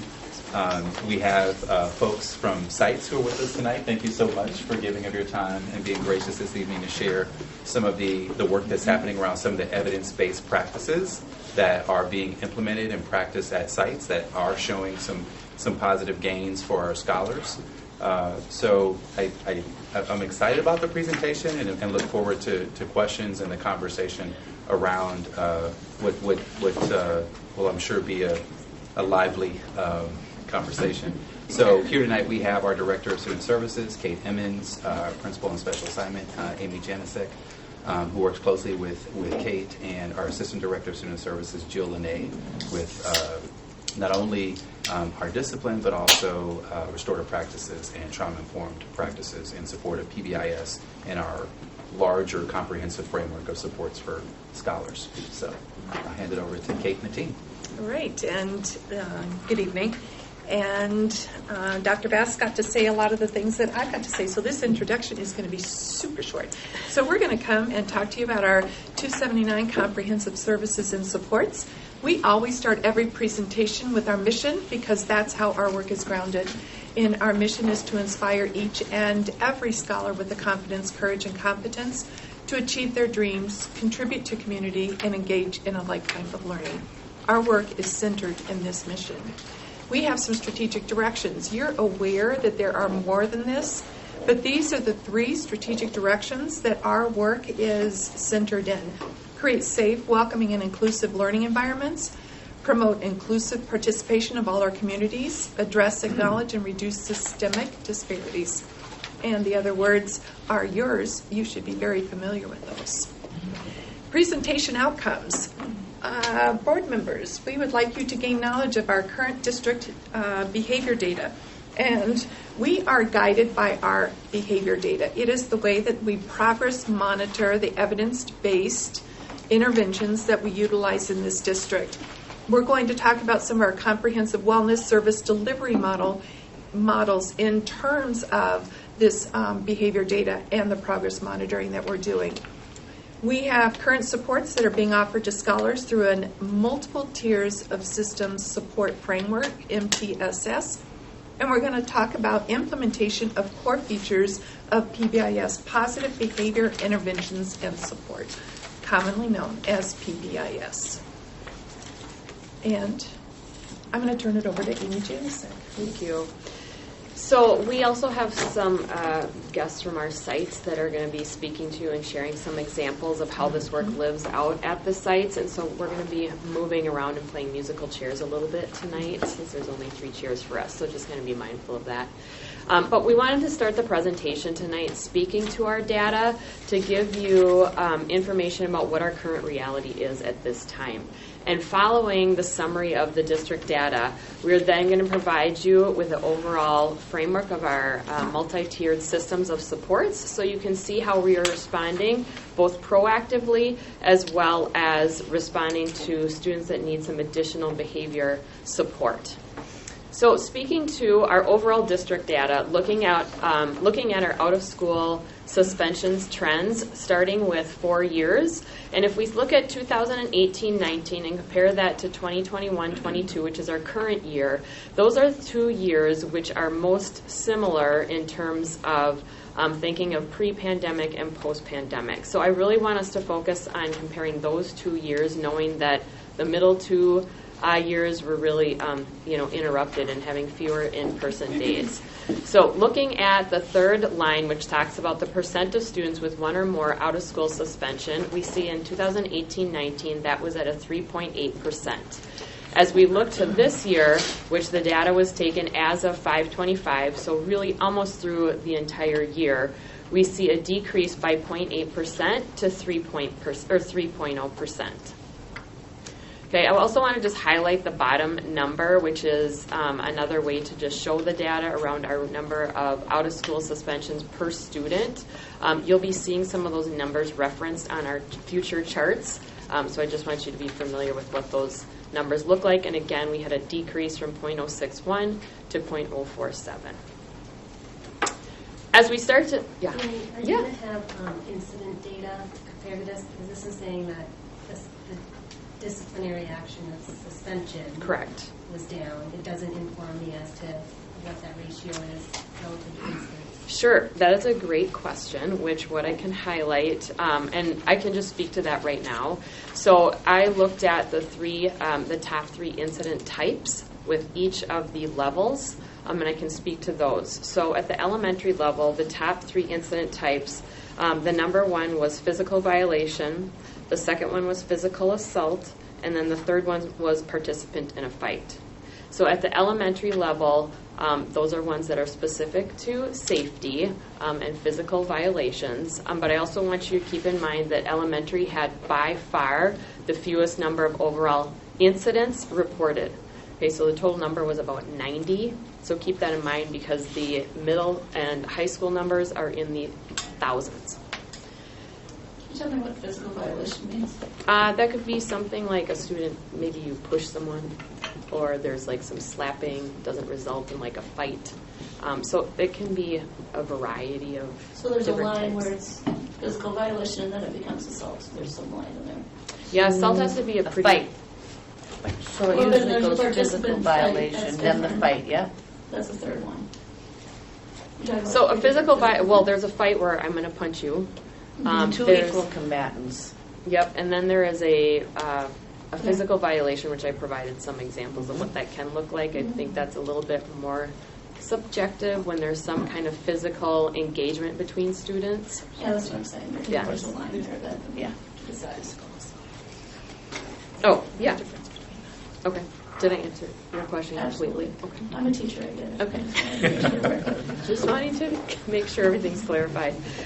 So then I'm going to walk through, because I've actually broken down this data by grade levels as well. So as I move to the elementary information, the data, how it's presented is the same, but this is specific for pre-K through 5.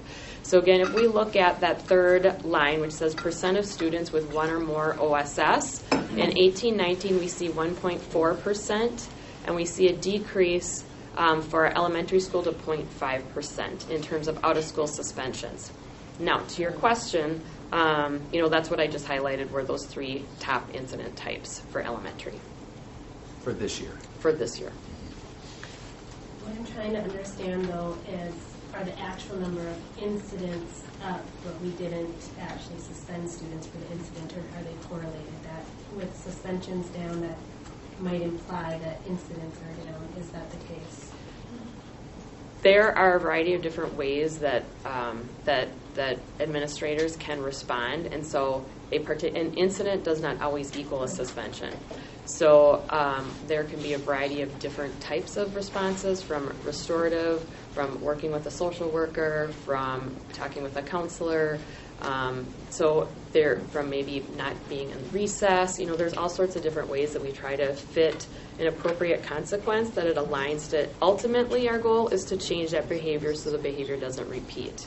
So I hear your question that is specifically asking about that, and I'd have to go back and look at our data to correlate that and be able to answer that, because I can only share with you what our top incident types are. And maybe Steve and Kelly, you can jump in on this, because we've had a lot of conversations around this, and I think there's a perception out there we're soft in discipline this year.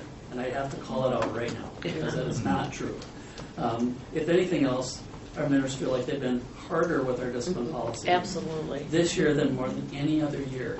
And at the same time, I think it's really important. I love what you just said, Amy, because the goal is to disrupt the behavior and then replace that with the things we're looking for. And I think what we saw early, especially in the fall when we started meeting with our community leaders in the city, incidents were up in the city as well around us in our district. And they were bigger behaviors. The frequency wasn't as high, but they were bigger things, right? And it kind of shows, even when you look at some of this data here, 96% of our kids don't have a suspension.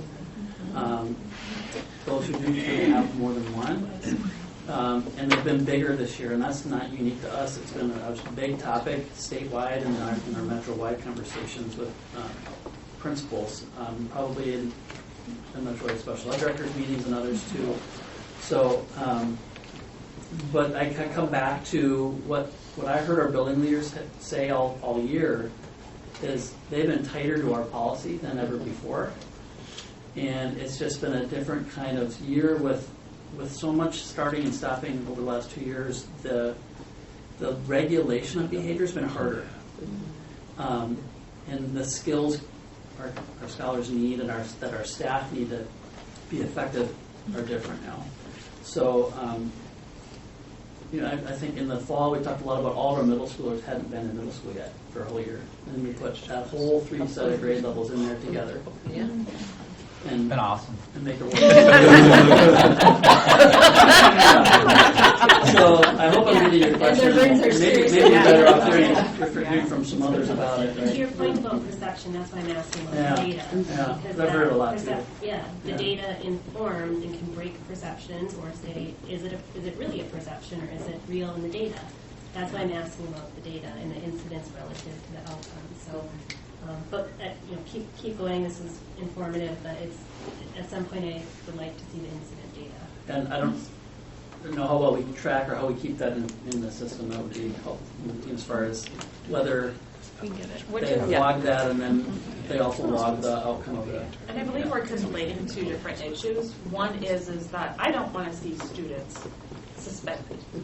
We want to, just like Corey said, we want their behavior to be adopted and changed. And so when I look at the lower number of suspensions, then it tells me that what you're doing is working. But the perception issue that Tanya is shaking her head about is another issue about the incidences of violence and fights at schools is something that maybe you track differently. I think we track it all through. It all comes in the same. So incidents get filed, and then based on the outcome of the incident, attached to the incident is the outcome. So it's all attached in the same data. Okay. So just as a way of thinking, because we're going to get middle school and high school after this one, right? Yep. Yes. So you approximated there were about 90 incidences that were in those top 3. Mm-hmm. And so 72 of those resulted possibly in the out-of-school suspension. Assuming that all 72 are in those top 3. No. That would be accurate, looking at that data. Mm-hmm. And then there are 20 incidences that are repeat incidences because there's 52 kids that got that. So I guess a question I would have is, those 20 incidences, is that one kid? Is that 20 kids? Because if it's one kid, then that child might need a different plan. You know what I'm saying? So that's the qualitative data that I think. And that's the kind of data that I think the teams use to determine intervention levels, right? Right. I'm not saying that we necessarily need that at the high level, but I think that also informs when we're talking about perceptions of that. So if we're looking at, for me as a teacher, I'd like to see percents of students with 3 or more OS, something like that, because I want that number to be really low, and if it's not, what are we going to do about that? Sure. And we As can get far that as the information racial. through Hunuit. That's what the schools get on yeah. Hunuit. They can look at that, and that's how they utilize their data, Sarah. And, oh, yeah. Yep. So it is available to them through Hunuit. I was looking at it today. So I just want to just clarify a question that Jackie was clarifying. So you said 90 students in the top 3, or 90 incidents, and 72 resulted in OSS. So the other 18 resulted in some other type of intervention. I think that's exactly where we have a problem with perception, because when a parent and child experience a situation, the parent comes to the school and says, hey, this happened to my kid was assaulted or violated or beat up or whatever, but that other student that was the offender is still in class, we're hearing about that more than 18 times this school year. So that just doesn't track. Well, this is, you know what I'm this saying? is elementary. Yeah, that's what I'm talking I think about. we're hearing I'm more talking about at other levels. the elementary level. More than 18 occurrences where somebody is reporting this is happening, and then that other student is still in that same student's classroom the whole year. It's not even that they're having an in-school suspension. They're not even leaving the classroom. So I don't know if this is really a perception issue as much as it is an actual issue. Well, I think in order to answer that, we'd have to know more context around that, because when you say that somebody's reporting you, they call you all the time, right? Parents call you all the time, and they say, this happened to my student. But since we don't have the context, if somebody, like to Sarah or to Patrick, they would have to have a lot more, what are you talking about, and was it reported? I mean, there's so much more information that we would need to know in order to be able to better answer that question about, Well, I'm is just it more thinking than about 20? all the emails that I've been CC'd on, or BCC'd on, that you guys are aware of. That's what I'm talking about. I'm not even talking about the anecdotal Facebook post or whatever. I'm talking about the actual situations where families are reporting that the offender is still in the classroom with the student. And it's a pretty common occurrence at all grade levels where that's happening. So I think that's part of the perception problem, is that it's a reality for a lot of families, is they're not seeing an actual removal. Yeah, that student's not being removed from the child who's been harmed. But I think that still comes down to some type of a perception issue versus what the school is saying the issue is that occurred and the appropriate level of consequence versus maybe what somebody else thinks. That could be the perception. Well, okay, for example, my own student was assaulted, and that offender remained in the classroom the whole year. This isn't just happening to random people, it's happening to everybody. Okay, I'm going to say it's not. Oh, go ahead. I have the exact same thing happen this year.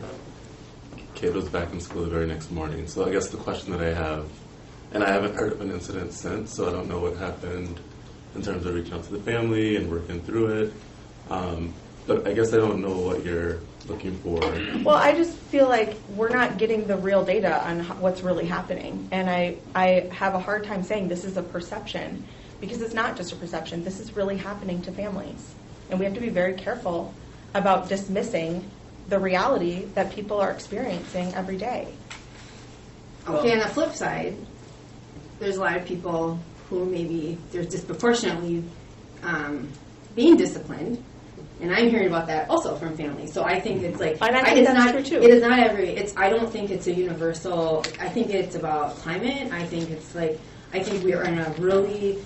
This is loaded. The suspension is loaded with a lot of things, and I just think we as a board have to be careful. I understand getting to kind of the brass tacks of the numbers, but we also can't be perpetuating that that our team and our teachers and or excuse me, not even teachers, administrators aren't hard on. I hated saying that, but like hard on on our students to ensure that they're like following the rules when our students and our scholars have been through hell these last couple of years. And I think that mental health supports is something else. I know you mentioned that Amy did, as another way that doesn't have to lead to suspension. Like, I have not seen data at all that shows suspensions work. That's going to change somebody. No. I would just say, anecdotally, this year more than ever in my time here in Osseo, I've spent more time in conversation with school leaders who are really trying to problem solve around addressing the needs of both the students who are harmed, but also those students who are harming. And I do believe that they're doing and utilizing every resource and tool that they can. But I think there obviously is some frustrations because families aren't always going to know all the information. We can't share all that information with them. But I do know, and I'm confident that our leaders are really trying to be as proactive as they can, excuse me, as proactive as they can and solve these issues. And they're taking it seriously. Absolutely. Yeah. I just want to add too, because part of the reason I ran for the board, because my kids are gay, and it sucked. It was horrible. It caused severe mental illness.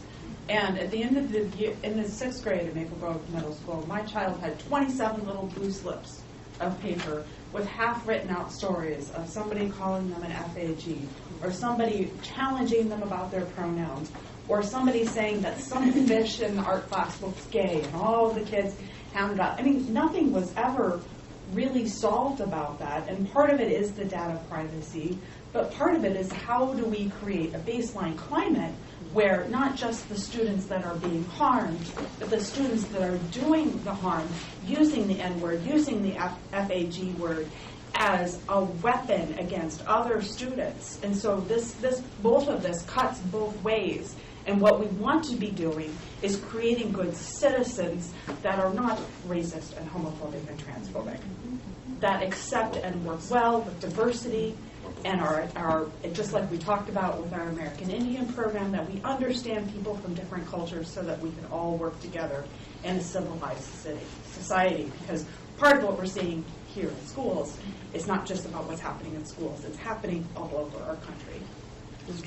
So I would just jump in and say I hope through all this you're hearing we are not taking it lightly. We have been, school climate and school safety has been at the top of the priority list every year, but this year exponentially. We meet regularly with our city leaders as well just to find out what else can we do in partnership. And I think Steve did hit on something that's important. The data privacy element is very hard because we would love to share more than we can. But I think tonight's about, I want you to see solutions. I want you to see what we're trying to do about it. Because I think what I've learned with different data, it gets sliced and diced in a million different ways. I think what you really need to see is what we're trying to do to change whatever data set we want to look at to try to get to stronger, healthier, safer schools. And we've been at some of these things a long time, and what I will tell you is there's been a new revised recommitment to how do we do it better and better and better, right? Because the situation demands it of us right now. And it has been a hard year. Talk to anyone anyone that does my job or any one of these jobs, it's been one of the hardest year around kind of behavior and school climate and some of those school safety themes. Across the country. Yeah, and I'm not saying that as an excuse. Please don't say that or hear that. That's a context we're in. We're trying to double down on and have you really be up to date on what are we trying to do moving forward. It's in our district priorities. It's in every department priority. It's in every school improvement. Looking at Patrick, every school improvement plan. Our commitment is high, and our goal tonight was to give you an update and give you a couple examples. And I'm sorry you're here to share Fair Oaks' model, and Patrick is here to share some things too. So I think maybe if I can try to keep us moving towards what we're trying to do about it, because there's a lot of different narratives out there that we're hearing, and we're trying to share with you the data we have. And I think there's some follow-up we could probably dig in deeper if the board's looking for another layer of analysis. We have that as well. Yeah, so two things. One, I didn't want to completely discount what Heather or Tanya were getting at in terms of incidents and what we're actually doing about it. I think the fear and frustration for parents is real. and only being compounded as each of these incidents pops up on social media, or someone shows up to a meeting and says something.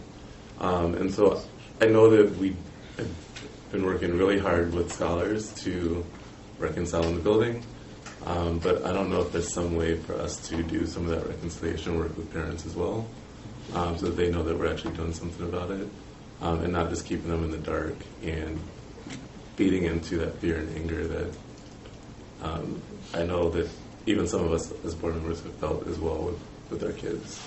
The second thing is, and I'm only mentioning this now because it's not part of this, but maybe it's something for the future. You know, when I look at this data and I see those 2020 to 2021 numbers so low, for me, it's more than just crossing out that year and pretending like it was just an anomaly, which we know it was. But I also do wonder what the story is there and what actually worked for those students and maybe didn't work within that year while they were in distance learning or in some other model. So, you know, what was their learning experience like? What were their behaviors like in those other environments? Again, what went well, what didn't? That's some of the information that I'd like to know from 2020. We can dig out our pulse surveys that we provided the board last year. We tried to capture that 3 times, I believe. Where's, I thought I saw Tom in here. He was active. Yeah. But I know during that year, in 1920 as well, we tried to more 3 times as frequent than we normally do, capture what our students, staff, and parents are experiencing, right? But and I'm not just talking generally across the entire district. I'm looking at these numbers, these kids right here, many of which may have had some sort of incident pop up year to year. So again, just yeah.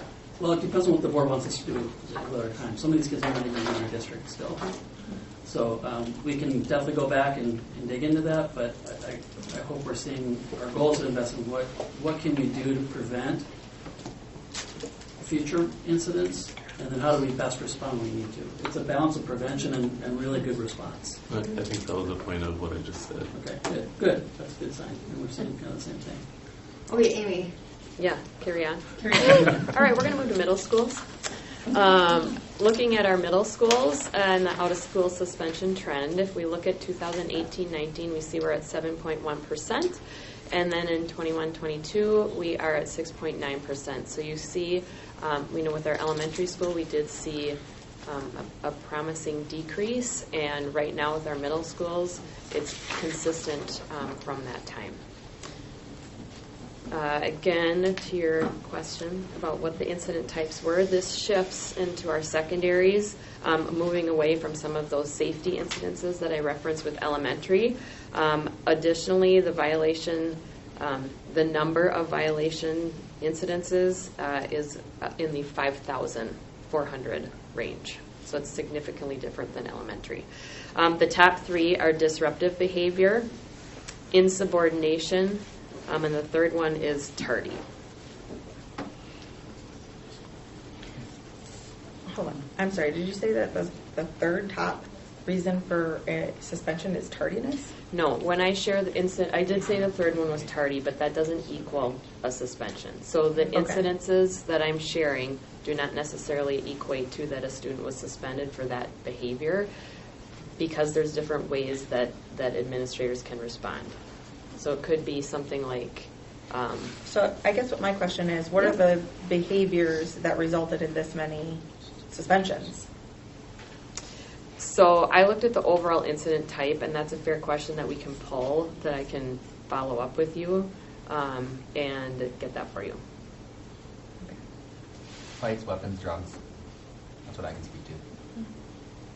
So pretty much more serious than tardiness. Safety. Yes. Okay. I can promise you we have not suspended someone for a tardy. That's stated sort of unclearly at the start. Yeah, just wanted to clarify that. Yeah, so the severity definitely is up, but the overall incidents reported are in the 5,400 of all incidents. Yep. And of that 5,400, it's disruptive, insubordination, and tardy. Yes. Yep. All right, so looking at high school, out-of-school suspensions, we see a decrease from 18-19 at 4.5%. and 21-22 to 3.2%. And again, talking about the number of incidences, as I said, in the middle school is like 5,400. In the high school, it was 3,000. So overall, a decrease of overall incidences reported. Sorry, I have a question. Just looking between the high school and the middle school, in the 1920 school year, the 1920 school year for middle school was almost half of the amount, which, I think sort of makes sense with our disruption to learning. Yep. But I'm surprised at how close it is for the high school. Do a lot of middle school incidences take place at the end of the school year or something? Do we have any idea why that's I would have expected to be a similar rate of decrease for both versus not that similar? Do we have any idea why that is, or? Nope, I'm just reporting on what the data is at this Okay. point. I think we were in session until March. Yeah. We were That's in why I'm school, surprised that the and then 1920 school March year. is when we didn't come back. Yeah. That it was so low if they were in school most of the year. Okay, so looking at back to the high school, 4.5% to 3.2, and the incident types, the top incident type was insubordination. The second one was disruptive behavior, and again, the third one was tardy. And that doesn't equate to a suspension, just to revisit that. All right, so looking at if we disaggregate the data by grade, and if you pay attention to the blue line is 2019, and if we look at the gold line, that is our current year right now. And where we tend to see a spike is specifically at grades 6 and 7. So we do know from the data that I just shared with you that our levels at the middle school are higher and or are really maintaining at the same level. So that's an area that we just want to highlight, that we want to continue to focus on. What are the needs, especially at the middle school level? If we disaggregate the data by race, we look at most of our student groups from 2019 to 2022 have decreased. There's been a slight increase with our Asian students in terms of their suspensions, and white students is fairly similar. Well, we're still definitely suspending black students at a much higher rate. And American Indian, and there's how many? Multiracial. American Indian students are in school. And this is problematic. Yes. So let me ask you this. When kids have out of school suspension, what do they do? Well, they're at home doing whatever happens at home. Okay. We provide them with work on many occasions, and then it's up to families to supervise the students while they're at home. And so when I'm working with, as a follow-up to that and taking that in consideration, there's times where we might say, based on this situation, why don't we suspend the students out of school for 2 days, but then where is our space to help the students learn their behavior and be able to connect with adults before returning to the classroom? So that's also why our, we call them different names, but our in-school suspension or alternative to suspension rooms at the buildings can be beneficial. This is where restorative work can happen. It's where students can process with an adult. They can also do repair of harm circles with the students they have impacted. They have time to reflect on and even check in on their academics when they are in those spaces. So there is some intent around when we're bringing the student back from an incident, from an out-of-school suspension, what are we doing to help that student learn and change and grow, and creating that space and time with adults to be able to do that.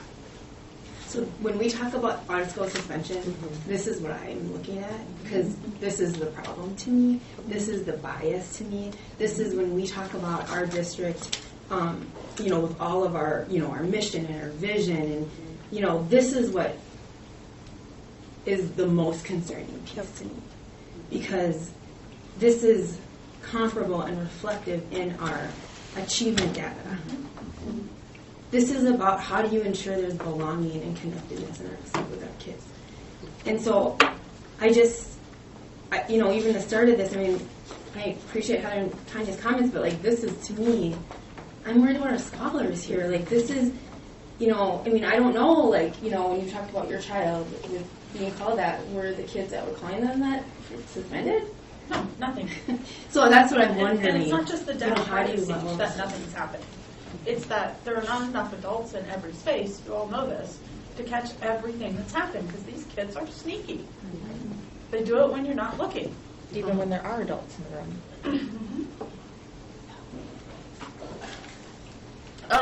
Can you tell us more about in-school suspension, and is that something that we can move more towards rather than sending kids home unsupervised? Are there situations where it's safer for them maybe to disengage from school for a few days before they come back? Do you move them through an in-school suspension so that you can do some intervention before they get back in? So it really depends on the incident that takes place. And there's times where, you know, if it is, let's say, a significant fight, there might be time that the staff needs some time to talk with other adults, whether it be counselor or social worker, to put some plans in place to support both the students so that you don't have them both return and sit in the same room, and those students might not be ready to even have a conversation. So sometimes having that out-of-school suspension, although there's no research to suggest that's going to change behavior, it also does give staff time to be able to work a plan or develop a plan. And so we can look at then what is happening, and there has been some work with staff and student services around some more research-based practices to put in place through our alternative to suspension rooms, and that is happening throughout this year. And what's our practice when students get in a fight? So I had a family come up to me, showed me a picture of their daughter's face, beaten up. Kid didn't fight in school. As soon as she left school, 5 kids ganged up on her, Park Center, and she fought back. So she was suspended as well as the offending kids. Why? What does that teach our kids? Why is that our practice? So if there is a fight and people are participants in the fight, then they are typically going to be suspended. I mean, we're going to follow our due process and make sure we get all of our student statements and do a full investigation. And I would say by and large, when they're participants in a fight, then students are suspended again so that there can be a little time and space, and so that plans can be in place. Potentially some restorative work can happen, or preparation can happen when students then are returning. And it doesn't necessarily mean that they were suspended for the same amount of time. I don't have any idea what happened with this situation, but it is possible the consequences, participants in a fight may not have equal consequences. Okay. So in a fight in this context, that's both physical fighting. What if one kid calls another kid an N-word? On and on and on and on and on all year. Mm-hmm. And finally the other kid punches back. Mm-hmm. Who's getting suspended in that scenario? Mm-hmm. I think it, you know, again, the context really matters, and so it's easy to sit and ask a scenario question like that, but honestly, it makes a big difference when you're really connected to those students. You understand what the history has been, the full context of the situation, to then be able to respond. And that's really what our administrators are doing. They're really fully investigating to say what took place here, what has the history been, and then what was the incident that took place. And there's significant racial harm in that case as well. And so how are we intervening if adults knew along the way to be able to intervene, and then following up with that specific situation. Hypotheticals are really tough in this room. Mm-hmm. I would advise us I think what you said there, there's a lot of context and a lot of who knows the participants in a situation like that best. That gives some what's been done before, what's worked, what's not worked. Those relationships and connections and understanding of the students really, really matter. So it's not as simple as if you did this, you get this. We don't want to be there. We've been there. We used to be there. And it's worse than if you do this, you get this. Because there's reasons behind it, and it helps us intervene better when we know the whys, because that's how you change behavior. I think what I would like to hear is that words used as weapons are considered just as dangerous as fists, and that there's accountability for that as well. Yeah, there are. One more question, and I know we've kind of been waiting for this conversation for all year, so I apologize if it feels like we're all it's just that we've heard a lot from families, and so we're trying to ask the question. So I hope you understand that.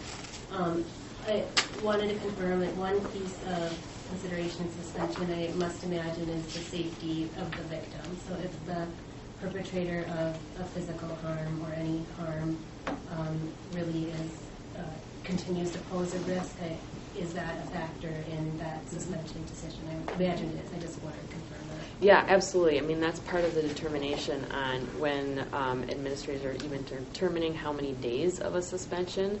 If it's creating more chaos, if it is inflicting more significant harm, they're probably going to be more days of a suspension than if it's just a 1 day. Maybe they had a small conflict.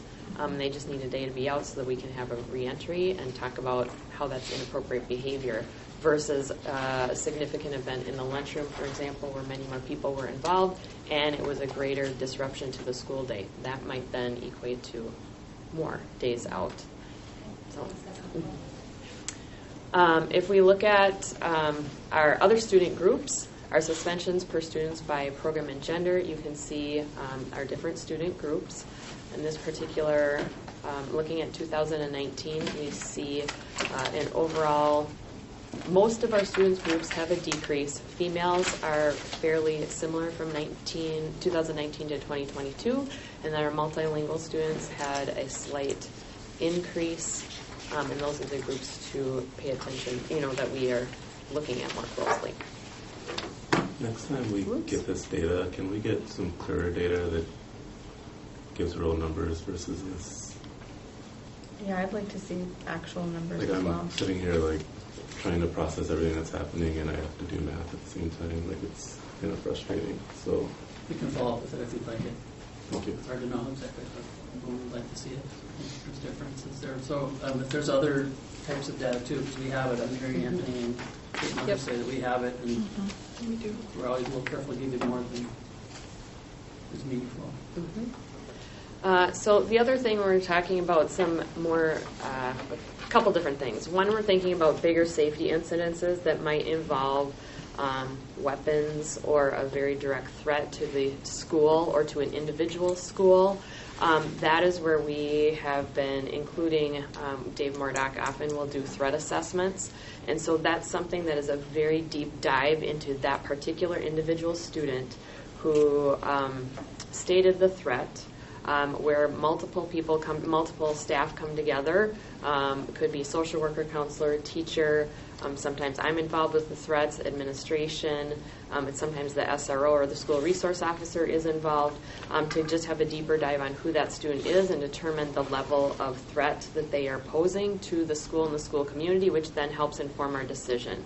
So threat assessments have increased, and I think that speaks to what our superintendent was mentioning earlier this year, that the types of incidences that have happened were bigger. And, just anecdotally as an administrator, I have seen more threats presented by students this year than I've seen just in my experience of being a high school administrator and a middle school administrator. So we take those all very seriously.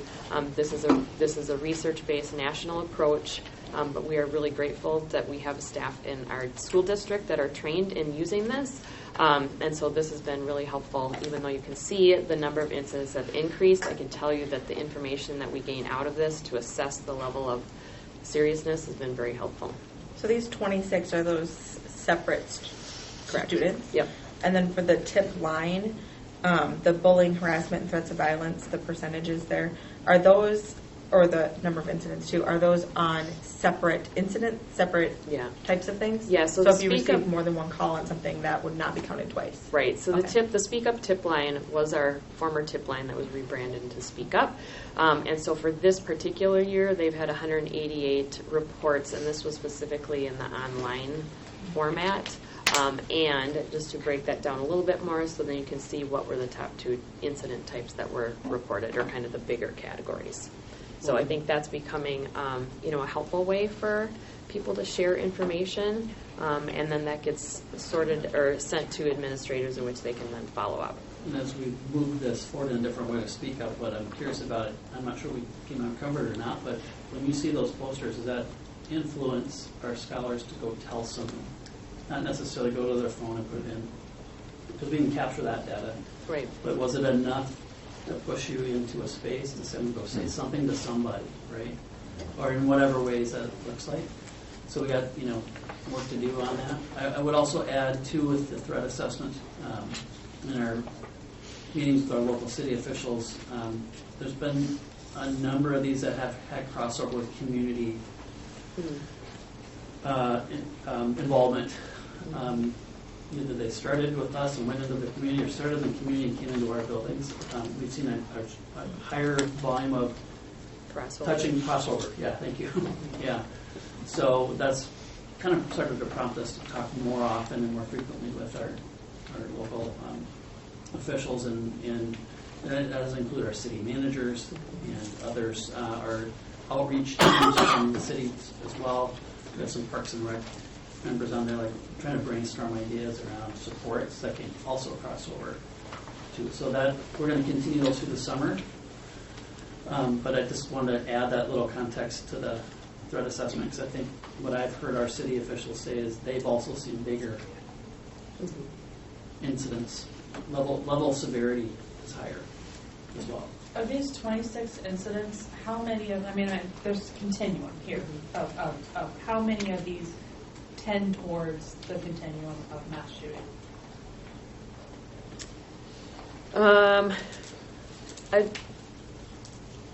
This is me anecdotally just trying to think back to what these are. And I think that more often than not might be targeted at individuals, or it could be a weapon. Yourself.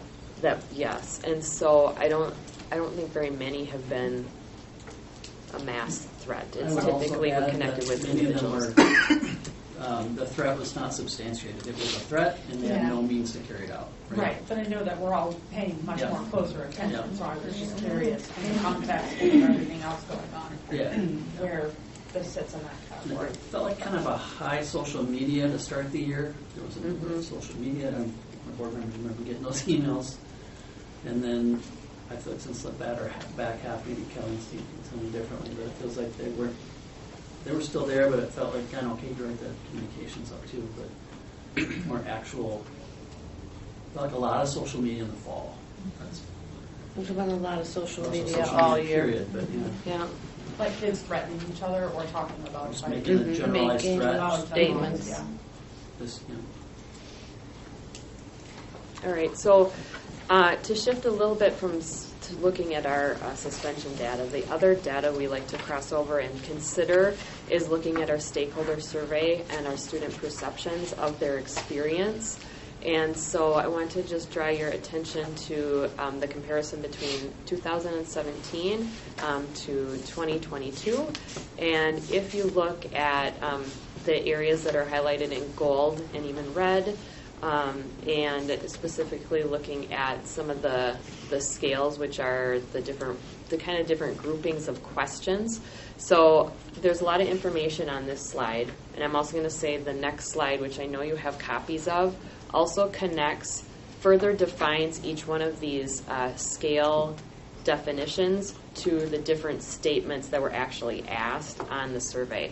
So I don't necessarily want to go through the next slide in a ton of detail, because really it's just further showing what does it mean when we say achieve dreams. Well, if you look on your next page, it will show you some examples of what those kinds of questions were.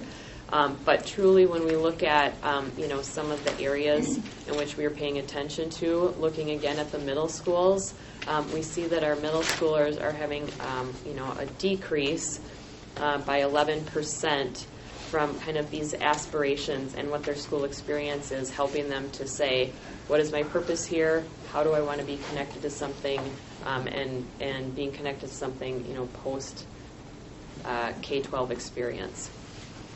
Similar to the lifelong learning, we see a decrease in that area. And again, I would invite you to look at the next page so you can see what some of those prompts were without having me just go through and read them tonight. But overall, we want to connect some of those perceptions and highlight at the middle school level where there really was a higher number of suspensions, which makes us wonder just about what that culture and climate is, what is the student experience right now, and this helps us to give us some more indicators on what they are telling us in terms of what their experience is. And I'll just add one little piece, because we did some high school listening sessions recently, and the key theme was relationships and feeling connected. Because if you peel this back another layer, it's having people that you have a strong relationship to. And our high school students basically said, when I feel connected to my teachers, I will do whatever it takes, and when I don't, I'm not very motivated. So we're all probably like that, but I think so. And we've struggled to maintain those strong connections in the last few years because of the stops and starts, and that's been harder for our staff as well with their mental health. And there's a lot of variables at play here, but I think the themes are when they're feeling connected and they feel like they belong. And I think the board did a great job identifying that as a core value, because that is a powerful lever I think we can use to move our work forward. So that brings me to something I've been rolling around in my brain tonight. So in both middle school and high school levels, insubordination was a high incidence. And we know in equity work and in teaching that if a kid starts getting those low kind of insubordination types of things, that it only escalates into these big behaviors. And we also know that insubordination is often more tagged on students of color than it is on white, based on internal bias, etc. What are we doing for training for our staff to look at the insubordination issues? What is that triggering for staff? How can we turn that around? How can we build that relationship so that we're not, so that our insubordination numbers are way down, way down here? So with our, specifically with our Pbis team, for example, we do talk about, our own bias and how that plays into how we see different incidences and how then we are responding to that through our own lens. I know that this work also happens with our Department of Educational Equity. So when we have our learning leaders, these are different themes that we do bring to our district leaders when we have our monthly learning leaders, as well as we have a Pbis team that meets probably 5 times with our site contacts, and we bring in these kind of conversations and professional development as well. Do we have accountability for staff who might be a little extra in this insubordination thing? So I think that is... I'm just saying, if I was doing that and I wasn't aware of doing that, I want to know that I'm doing that, right? Patrick's got his hand raised. You are doing it. Stop shouting things out and actually raise Yes, your hand. Patrick. Raise your hand. Rarely.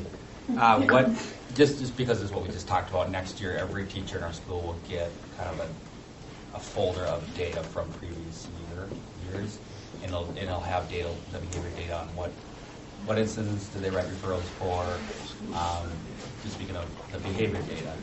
And then obviously we'll have the academic data, and that's what we'll be spending a lot of our PLT time, collaboration time on, evaluating where that comes from, what are some things that we're putting in place to countering that, and we have a lot of work to do. So I want everybody to have clear-cut data on specifically what it means for them, and do some self-reflection. And it does feed into what's going to mess with the tiered system. So what do we need to do for all kids? Right. And then some need more support than that, and then others need even more support than that. And that's been magnified this year for sure. And same for staff. Yep, exactly. That's right. So, sorry. I know I had a question on the last slide. Yeah, actually, so we had a visit from staff from Maple Grove Middle who spoke highly of school leadership, by the way. And when I look at some of these higher numbers, the ones in red, someone who works in my school has helped me set goals, feel like I belong, clear dreams or visions for my future. It looks like these numbers sort of align with the complaints / demands that they came to the school board meeting with. And just wondering if that's an accurate sort of assumption,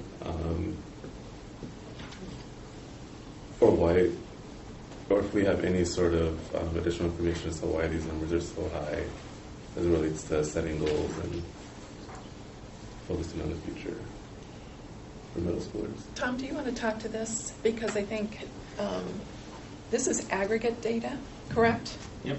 So each middle school would take a look at their individual data and then do a lot of what Patrick is talking about. I would say every school looks at their individual data and then makes plans based on that.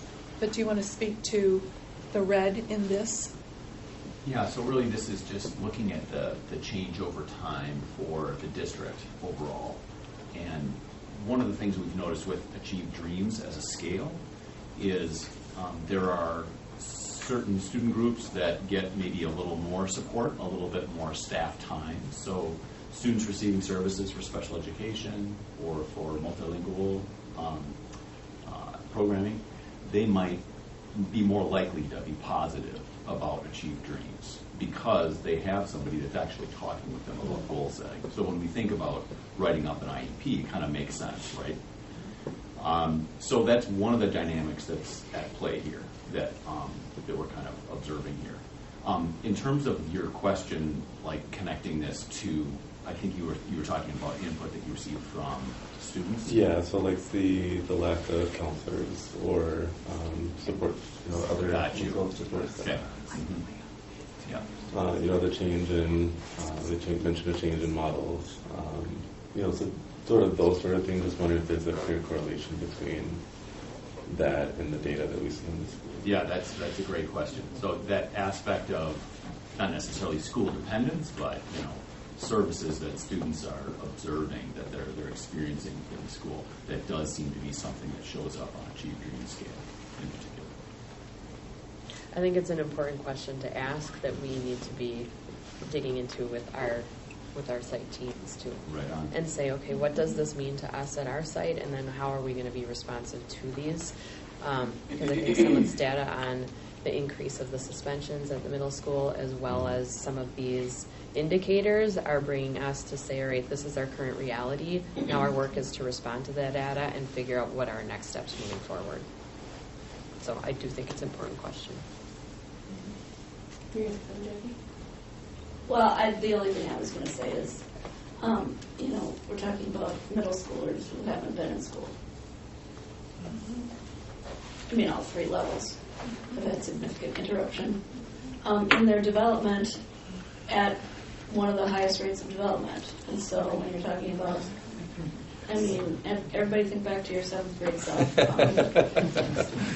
No, thank you, right? I was probably the most insecure person there ever was in 7th, 6th grade. So when you're talking about just feeling belonging and all those other things, and then you compound that with racial stress and pandemic stress and all that other stuff, it's no wonder they've got, that's my anecdotal, qualitative data, developmental background. But, well, and as you just going to add, as you highlight the 7th grade experience as a year. Well, if we think about that, a 6th grader in 1920, when their first year got interrupted, they're an 8th grader right now. So this is the first time they've had a full year in a school setting. Well, not even the whole year. There was a little interruption in this one as well.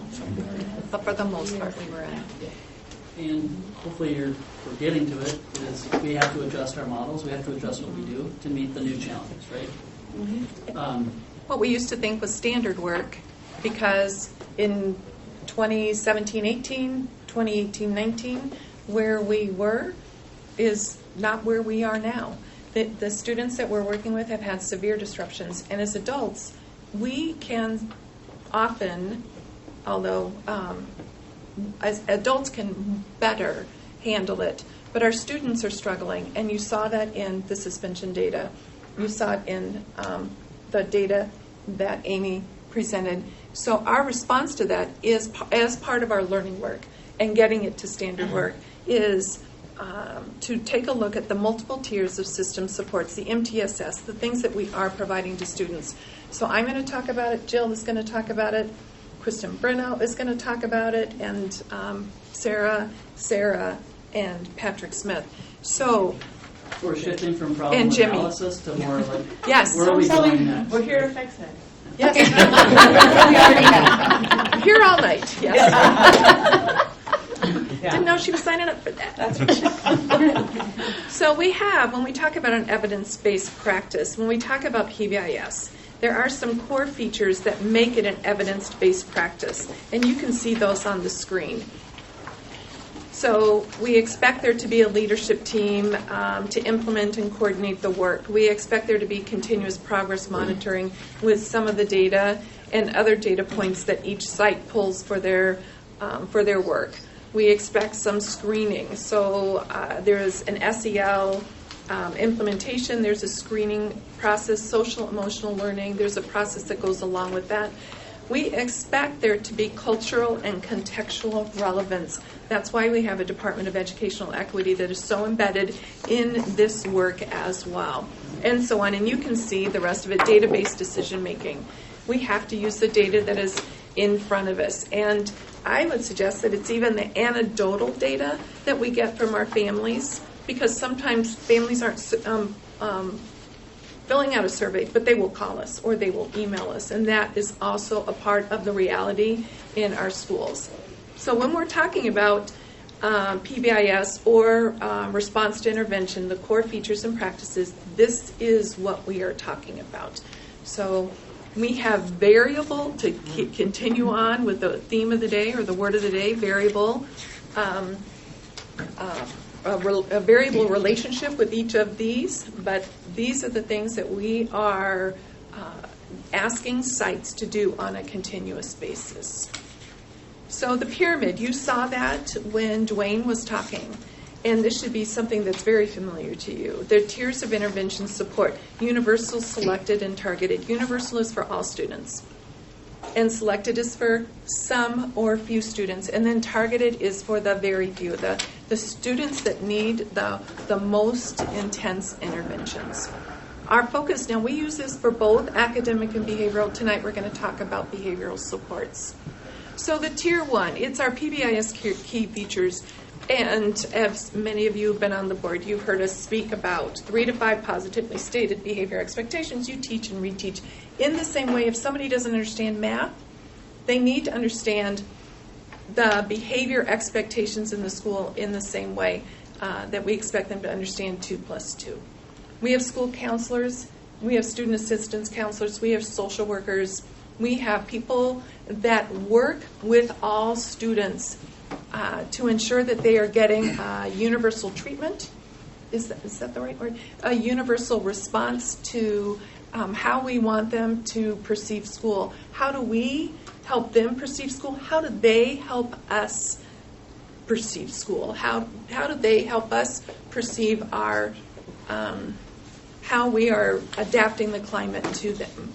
So we're doing an SEL pilot, and we have an anti-bullying education. And again, I think we have a slide about that, which I'll talk about in a minute. This will at the SEL doing the implementation next year. Yes. So this was our pilot year. Next year's full implementation. Yes.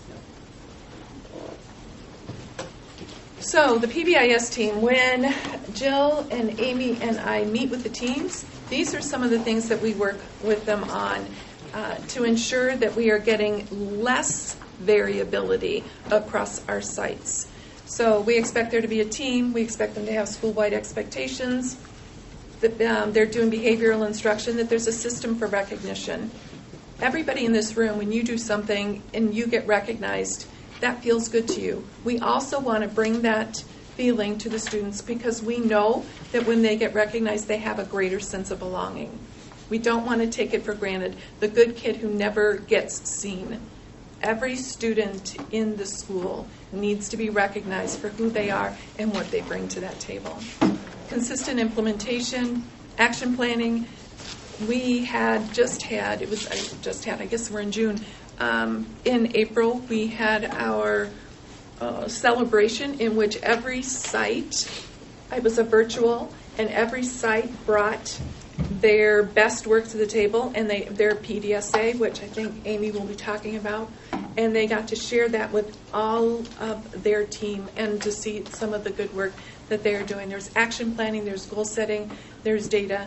We do PD around that, and then we expect some classroom systems and routines And you can imagine in a school of over 20,000 students, school system, that there is some variability, but that is what we are working along with principals, all the administrators, to ensure that students, every student in this district, gets the benefit of our mission. A bit of Director Simons, like you ask about this a lot, innovative practices, we do that with through Tom. It was a kind of a mini version of that around this topic. So by each building sharing their learnings and what might help the others, that was one of the biggest benefits. Yeah, and so as we didn't get into the breakdown of data by school and some of the other things that we sometimes see in the mountains of data, but be able to see like what schools are seeing a different outcome or are in the data, and then I love the idea of sharing the best practices, but be able to see it in the data too. And I don't expect to see that tonight in this type of information, but I know it's informing exactly these things. Absolutely. Tier 1, the anti-bullying education. We were asked a question about what do we do in this district for anti-bullying, and these are some of the things that happen across sites, and I think the two principals can talk more specifically about their sites. Social workers in this district provide anti-bullying classroom lessons. There are anti-bullying campaigns. They sign a pledge.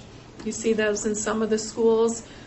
Teaching a Pbis expectations during advisory or at an elementary during maybe a health unit or their morning meeting is probably better than that health unit example. And then advisory lessons, cyberbullying, and social media. So again,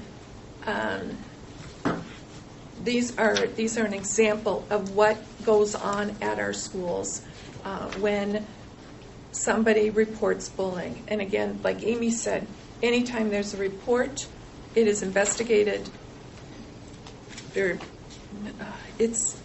And as anybody who's ever done an investigation on bullying, there are rarely two examples that are just alike. I mean, how unkind students can be to each other is a plethora of things. So we spend a lot of time, and by we, I mean the principals. I'm not in that role at this point, but they spend time investigating who's harmed, who's doing the harming, and how can we bring both back. Because at the end of the day, all our students are all our students. Maybe this will be a follow-up sometime, but we're focused on the students. What about the parents that can help support this as well? I think that's what Director Brooks talked about. Yeah. So I just wonder if maybe at the start of next year there might be some type of different opportunity to engage parents as we start the year fresh. So just a wondering. And are you talking on the education side? Are you talking about if an incident happens as a follow-up? Supporting the behaviors. That this is the expectation. Because we're saying this is universal for all students. What about universal for all? And I would guess you're going to hear about that soon, in the next 5 minutes. And how are teachers held accountable for disrupting bullying, but also not bullying each other or students? Because there are some unkind things that happen between teachers and students as well. Well, if they're reported, we'll investigate and take appropriate action based on their supervisor, right? So If reported. Right. And surprisingly, it does get reported. I mean, maybe that's not surprising, but it does get reported. And Laurel from HR can speak to the staff, or maybe she doesn't want to speak to it, but but it does get reported and it does get investigated, and teachers are held accountable. But also I think Jill's going to talk about some of the support that's provided, because if we look at communication, all behavior is communication. And we think that a student who is acting out is coming from a place of hurt or grief or anger or trauma or fill in the blank. We can also think those same things about an adult. So it's never just one thing. So I would say that the principals, my experience has been in this district, that principals take caring for their staff seriously. And if they hear about it, they do something about it. That has been my experience. I have a question. I'm glad you already brought it up. A lot of times the kids who are offending are experiencing something else in their own lives. It's usually their way of expressing that their cry for help. And I didn't see it specifically in here. So when you have a student who is repeatedly engaging in these behaviors, what types of steps are we taking with those students and their families to kind of aid in the process of getting them what they need? So if you saw the Tier 1, Tier 2, Tier 3, if they hit that, and I think we talked about earlier that there is a report that you can see how many students, 6 students have more than 6 or more than 10 or whatever. So we can identify fairly easily the students that are hitting those high bars.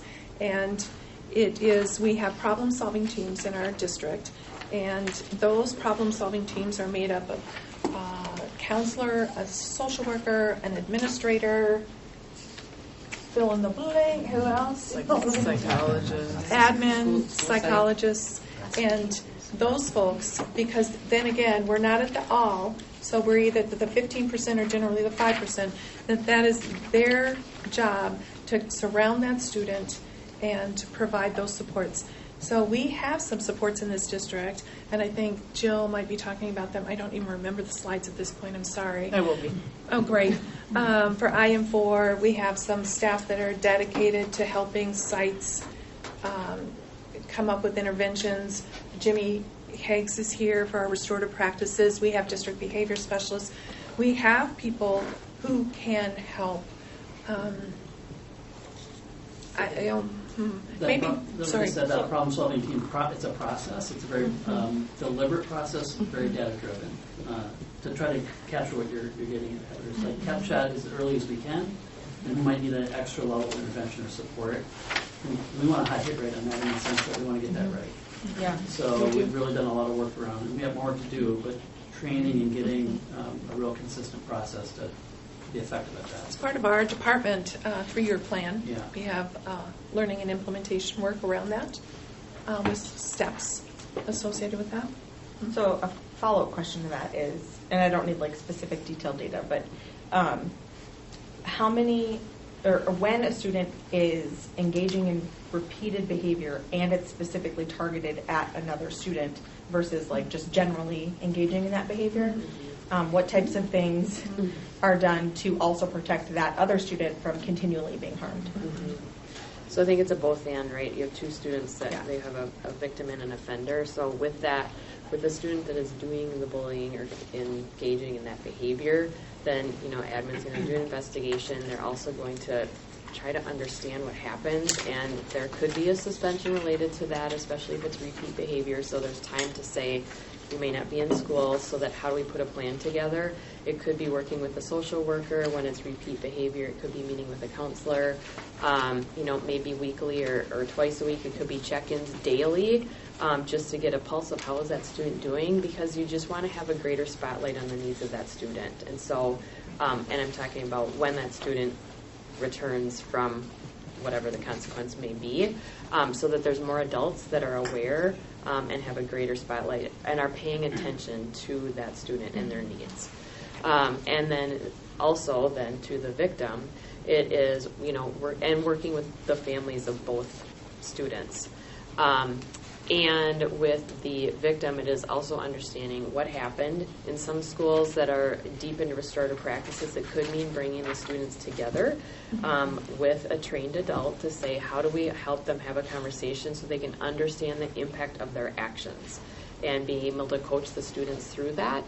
And also just talking with the student and the family to say, what is it that you need? It can depend on the frequency, it can depend on the severity, it can depend on, was it through social media, was it in person, was it in a specific location in school where this was repeated, like recess.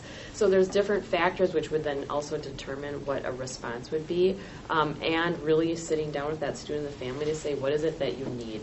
And what is it that is within reason that we can help and support you, and understanding the trauma that you have, acknowledging the trauma that they have gone through as well.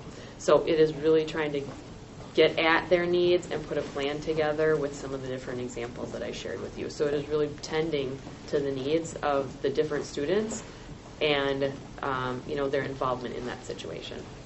And to put a plug in for what I actually do for a living, sometimes it could be a disability-related actions. So if it hits it, that we also have, the problem-solving team is very aware of the referral process and the intervention process for referring a student for a special education evaluation. So at that point, we're at the top, and we have tried other interventions. We've gotten other people involved. We've done other things, and now we're going to consider the possibility that there could be a disability, and we will evaluate for that. So can I bring Sarah? And Sarah? And while we do that, I want to do a little process check-in. It's 8:30. We have 20 more slides in this presentation to go. So I'm just wondering if we can try to get through those. Jot your questions down. Maybe try to get those to us. Potentially afterward, or we can maybe check in right at the end. I don't know what you want to do. Yeah, let's do it when we do that. Yeah, I want to hear from our principals. Well, we're going to talk for 2 hours because we love Fair Oaks. And then we have, I think we can get to our budget conversation before I the calendar agenda is not a big. Yeah, you're sleeping over. That's right. Yay. So Sarah Luby, principal at Fair Oaks, Yes, and hello. Sarah Anderson, social work at Fair Oaks. And did I tell you Sarah's my favorite name? That's right, Sarah Squared. That's us. Yep, Sarah Squared. And I actually brought Sarah for a reason, because at Fair Oaks we're a very collaborative group of people and professionals, and my Pbis team is very strong. It consists of myself, my behavior intervention teacher, who's highly skilled. I have a behavior ESP. I have a full-time social worker in Sarah here, and we also have a full-time counselor. And it really takes a village to support the Tier 1 piece of Pbis. And because we are so cohesive and collaborative, this year we were awarded an exemplary Pbis school, which we're really excited about. And all our hard work has really been showcased and showing up. So we're pumped. Yeah. But I really want to empower Sarah a little bit to share about some of the Tier 1 supports that we have at Fair Oaks. And of course, she's able to answer any questions at the end too. But go ahead, Sarah. All right. Well, good evening, everybody.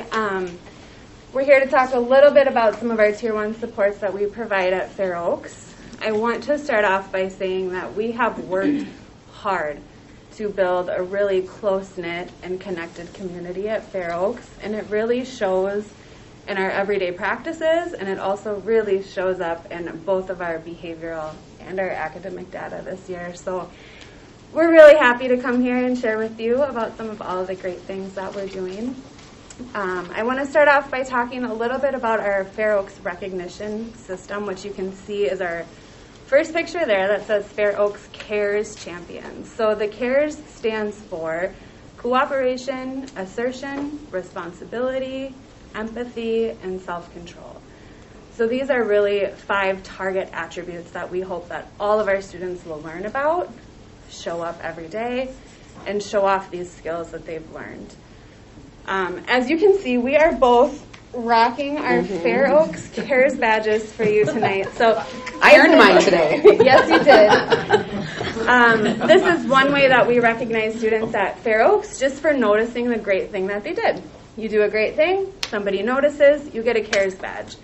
And we really focus on this idea of intrinsic motivation versus external awards. So students get this and they can feel really proud about what they've done. We encourage all staff members to stop a kid and say, hey, what'd you do to get that Cares badge today? So they can tell you about what they did. So they're not only getting adult recognition from our staff at school, but from their peers, and also when they go home, their adults at home can say, hey, you got a Cares badge today. That's awesome. What did you do? So they're getting all of these chances to kind of share out the great things that they're doing. Another thing that you see there is our Champions Wall. So this is a teacher-nominated recognition system where our teachers are nominating 2 students every month who are doing an amazing job showing those CARES attributes. So they get their photo up on the wall for an entire month. They get a certificate sent home that says specifically what they have done that month to show off their CARES attributes. So were they really assertive? Did they show empathy that month? And it gives them some really positive and immediate feedback on what they've done. one day per month we have like our VIP, our celebration day. So the champions can choose to either wear a crown around the school, which is typically our kindergarten, first and second graders. The attire of choice, yes. And our older students will get to wear a medal that day. So everyone can recognize them as the CARES champion of the month. They get to have lunch at a VIP table, which has a fancy tablecloth and lots of fancy decorations. And they're also recognized publicly at our all-school meetings, which happen every single month. And I'll just add real quick that when you talk about, Kelsey, you said about building community and creating community, we work to make sure and we check off that every single kid has been acknowledged on the CARES champion wall before the year is out. So everybody has an opportunity to be celebrated in that way. And the CARES badges are all over the school. They're in the hallways, in little envelopes. They're in classrooms. They're, in by the bathrooms, every single place, cafeteria, gym. So it's easy to access them. So you can just grab one quick and slap one on a kid and say, hey, I noticed that you did, this, and this, and that earns a CARES badge and those kinds of things. So we really try to make it accessible so everybody can do it. ESPs, our nutrition staff, our custodial staff, office staff, anybody that happens to be in a space with students can recognize them. And sometimes students will call out teachers and be like, hey, you should get a CARES badge for that. So every now and then you'll see a teacher walking around rocking a badge with a CARES badge on too, so they get to feel their proud moment. Yes, yep. The next thing that we want to talk about is the restorative practices that we use at Fair Oaks. We use this in a variety of ways, and this is really the center of our discipline model. Earlier we were talking a lot about suspensions, and at Fair Oaks that's just something that we do not do. We want our students to feel like they belong at our school, they are a part of our community, and we suffer if they're not there. Right? Our school is better every day that all of our students are with us. And so when there is a behavioral issue that comes up, whether it's class-wide, whether it's a bullying issue, girl drama, we see a lot of that as well in our older grades, but we sit down and we talk about it. What happened? What's your experience? And we have very specific rules for our circles. We speak only for ourselves, we speak from our hearts, and we listen to understand, not to respond. And so these students are getting a great opportunity to be an active participant in what the solution is for harm that's been caused, whether they're the victim or the perpetrator. They're involved in that conversation, and we work together to figure out what's the logical consequence for this. Sometimes it's just an apology. Sometimes it's, well, I just want that kid to leave me alone. Okay. And we all get a chance to say that out loud. So while they're working on these restorative practices, they're also having a chance in real time to practice all of those CARES attributes. They're using that really assertive communication even when it's hard. They're showing respect and empathy by listening to their peers. And the biggest one for our kids is that self-control of like sitting there and just taking it in. Really listening to understand instead of jumping out and saying, no, I didn't, or he did that first. Yeah. We pause, we breathe, and we listen to each other. It's really, really effective. We'll do this. I will go into a class that's struggling with kindness, or a class that's struggling listening to their teacher, or whatever the problem is. I'll go in and do a full circle with the class, or small groups as needed. It's been super awesome, and our kids at this point are just so used to having these tough conversations. We just circle up, and there's a really clear expectation for everybody to do that. Everybody joins in, and we're able to have these really, really tough conversations together as a community, because that's just what we do. We talk to each other. And it's been awesome. We really do try to use our Pbis Tier 1 piece to equip them with the right language in order to be assertive, right? So if a kid is bothering them at the playground, what kind of I statement can you tell them? I don't like it when you do this, right? And really focus on our Pbis on teaching rather than being so reactive all the time. We want to equip them with the tools that they need in order to avoid situations that escalate into bigger things. And with our team and the folks that we have at Fair Oaks to support that, it is really effective. And like Sarah said, the kids are used to these conversations. In fact, I had one kid say today, I know you're going to ask me what happened. Then you're going to ask me how this affected me. And I said, you're darn right I am, so let's get at it. I mean, they just know. It's just part of our community. I just was going to say that I remember when we were going to school, and we went to Fair Oaks right after Dante Wright was killed. Mm-hmm. I remember I sat in your office. And Oh, yeah. Because it was literally right on Yeah. the way. So many of our scholars saw the memorial. I mean, saw everything the weekend. And I just remember asking you, like, how do you, like, equip your staff, you know, to even have these conversations? And you already had, like, you know, these, like, things printed. Or you circled up. It was Sarah, yeah. Already Yeah. it was, like, printed out and, like, really easy to look, you know, read. And it Social was, like, stories, yeah, yeah. social stories. And I was like, wow, because those Yeah. are really hard. But that just shows the relationships that, you know, you're talking about and how important that is, you know, to feel that connection.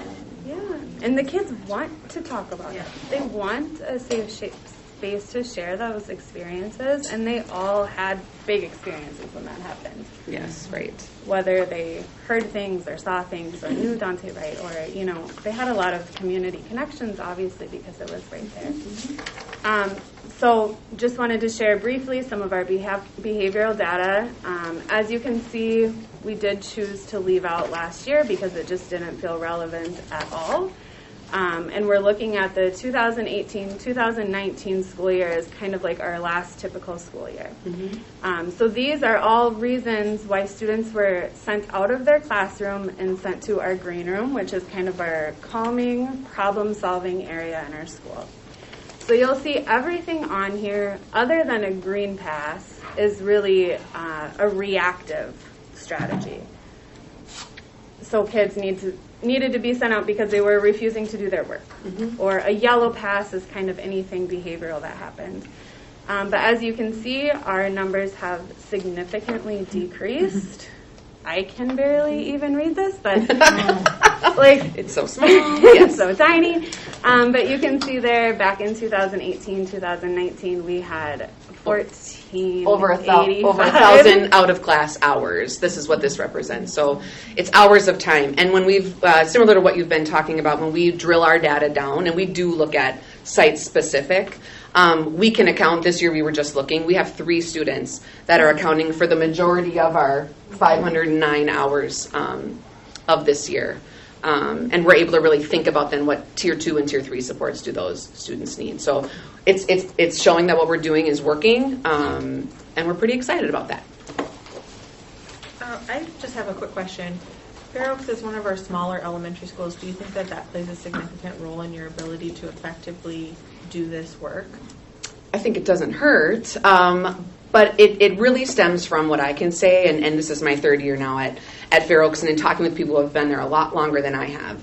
They've spent a lot of time really working on what does it mean to support social emotional learning, and how do we as a site, all the staff here as teachers, right, our ESPs are teachers, our nutritionists are teachers, so everyone's a teacher at Fair Oaks, but how do we all work together so that we're consistent in how we support our students? And they've really worked to develop the belief that, just what Sarah said, kids need to be in class. So how can I keep the student here with me rather than sending them out?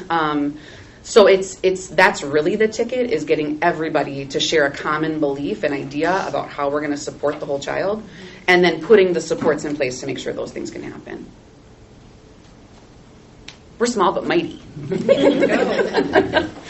Thank you. Okay, Yeah. thank you. Mm-hmm. And now, Patrick. Oh, you don't have to clap. That's fine. Okay, guess what? Here's that for you. Thanks for being a positive support. I'll add it to the collection. Yeah, you should. I'm up. All right. Can I get that clicker? I'm going to start backwards from my slides, so I'm going to go to this one first. So we do have, as we talked about in PBIS, one of the main structures of it is the 3 to 5 building-wide expectations. And so one that I inherited, I've only been at Maple Grove, for those who don't know, which I think everybody does now that I look around. This is my 2nd year. And who knew taking on a new building in the middle of a pandemic would be interesting? So it has been. But, you know, when you inherit school-wide expectations, you start living them. You start trying to figure out how to really embolden them within our kids and our staff. So this is work that we are extremely excited to do next year, because I'm going to be blunt and honest with you. The last 2 years, it's been in survival. And so there's so much work we have not done with this that we are pumped beyond belief for tomorrow. I think the other day, Kathy, so it's time for a hard reset. It's a hard reset. You know, That's a chance to reset so many things, right? Yep. Yeah, we're geared up for that now. Yeah, we got to get through the next 2 days, and you all just said it. Middle school life is interesting. So imagine now 1,600 kids in the next 2 days.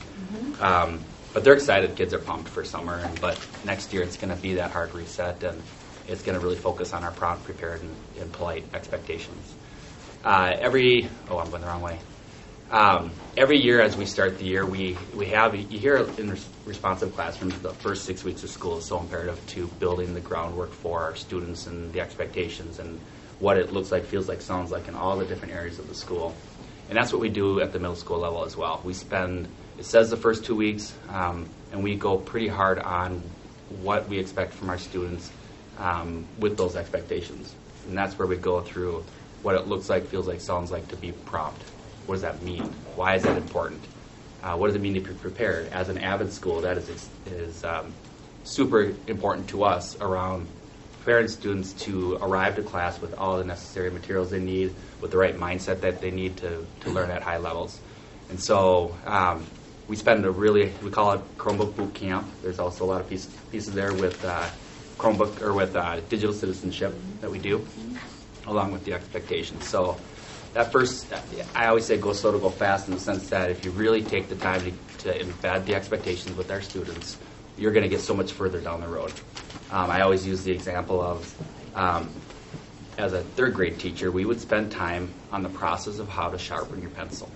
And we'd spend a lot of time on it. And to the point where kids would be like, we've done this so many times. I'd never had a problem with, and this is the same with passing out papers. I'd never had a problem with wasting class time on kids sharpening pencils and passing out papers after spending the time the first couple weeks of doing that. It sounds so silly and trivial, but it makes a difference in the learning time that the students have. So we spent a lot of time of doing that at Maple Grove Middle. And then obviously we revisit after those key times, the winter breaks, the spring breaks, the key areas where we have students gone for a couple weeks, get them reset and back into thinking about what our expectations are. This is the second year into restorative practices. We have an amazing Hannah Arafat, who is our restorative practices coach. And I would say the biggest success with that over the last 2 years has been really that individual coaching that she has done with a handful of our teachers, and teaching them how to be circle keepers and working circles with their students. I would like to see that grow quite a bit. The best part that our full staff has been a part of are full monthly staff circles. And staff have signed up for a particular time once a month where they come together with Hannah and they do the circle. And the point to that is just to get everybody to experience what it is like to be in a circle, to engage in a circle, to then hope down the road then they start, we have highly trained staff to be circle keepers themselves. Buy-in is a huge thing. The stress of the last couple of years with the pandemic has, some of the priorities have been feeling like this is just yet another thing. So that's what we're working on, so that we can continue to grow restorative practices and circle keeping within our school. But Hannah has been awesome. She's phenomenal. We've gotten her to work a lot with some of our kids as well this year. We talked about different ways of reacting or responding to some emotional behaviors that are going on, and some interaction with students where she has met with classes, with teachers to do some restorative practices within a particular situation at her school. And long awaited, 3 years in the making, World Cafe. As you may be aware, 3 years ago, we employed the services of Paula and Dario. So Paula Forbes and Dario Antero. They came in 3 years ago. Lisa Hartman had created a student leadership team to start the process of creating the student-led conference. This all stemmed from the student-led conference that was done at the high school level down in Minneapolis 3 years ago, or just over 3 years ago. This is actually metro-wide student-led conference also. Yep.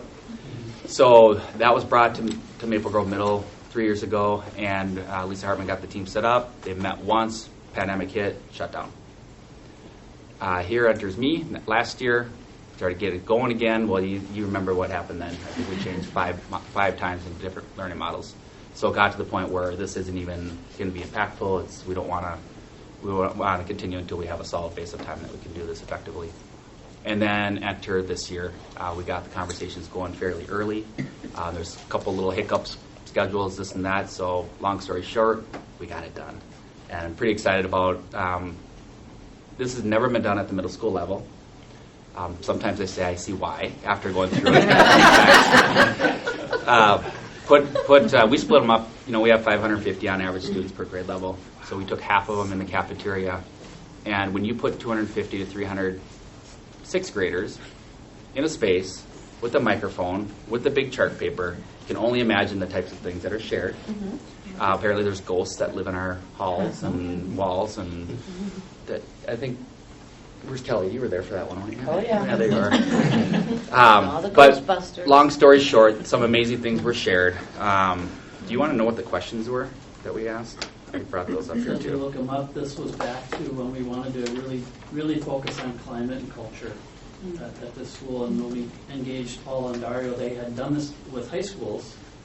And we thought, well, it's time to try middle school, because this middle school is bigger than many high schools. Right? It's just harder to do with 6th and 7th and 8th graders. So I think because it was student-led, and you're going to talk more about that and what they did, this was a first for them and a first for us. Yep. And we learned a ton, and I'm really excited, and I'll share kind of what our vision is moving forward. So we pulled together about 24 student leaders.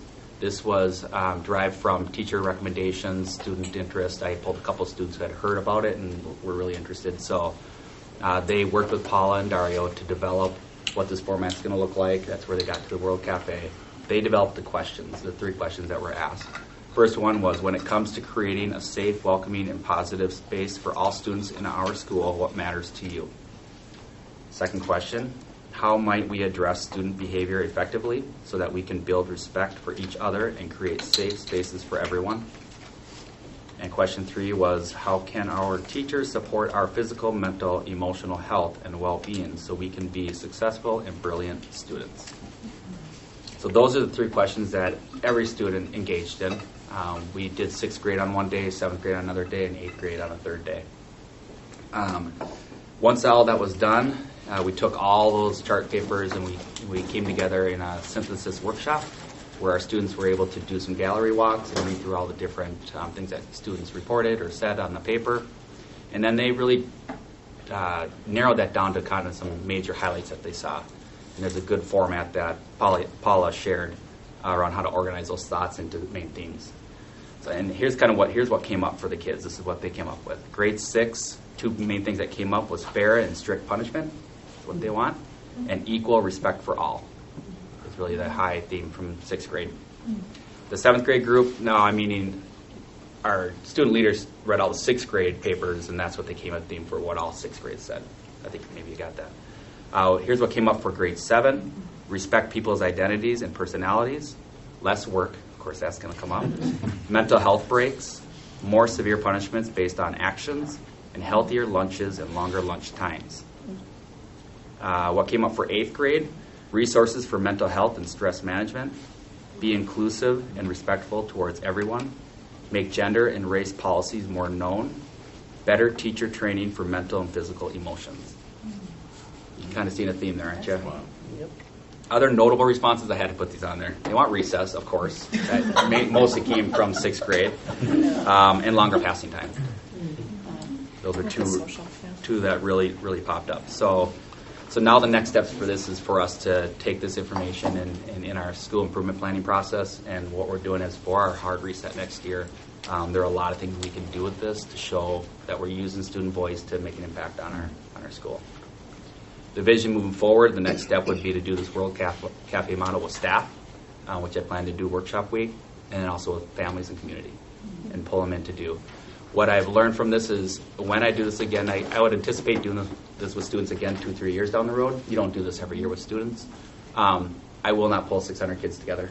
We'll probably do it through more of an advisory model where they can have a more intimate time where they're really engaging in authentic conversation with each other, and they can collect their thoughts in more of a smaller capacity, and then that can be brought out to a bigger capacity. But I'm excited to do this with staff. I'm excited to do this with families and parents because I think there's some things that we can pull in to help with our continued process to make Maple Grove Middle School an amazing place. Patrick, have you, so a reset was mentioned, tons of great feedback there.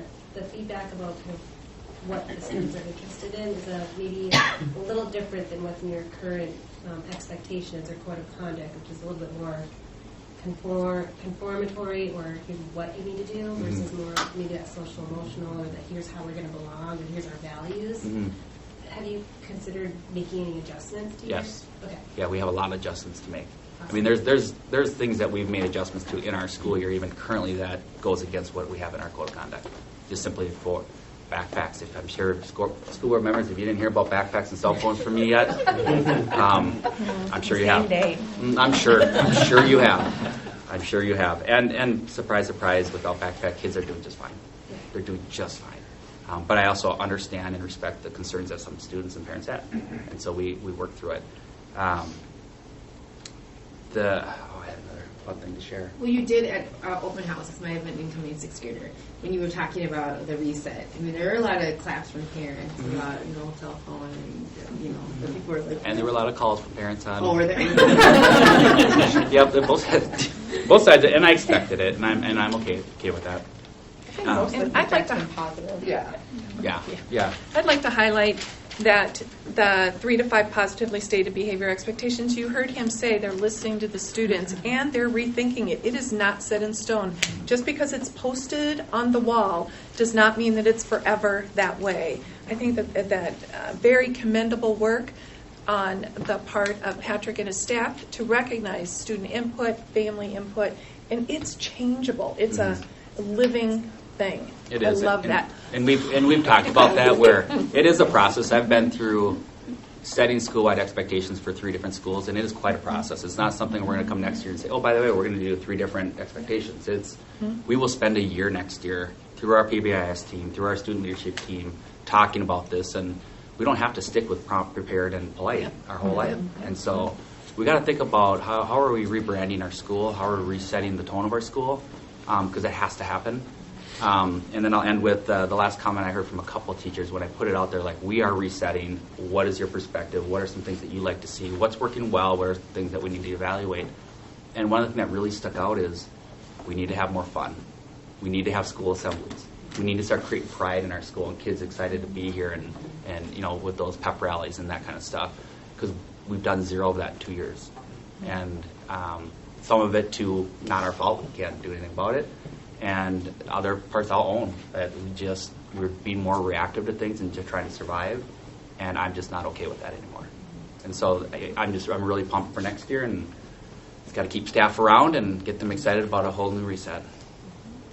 So, Thank you. Thank you.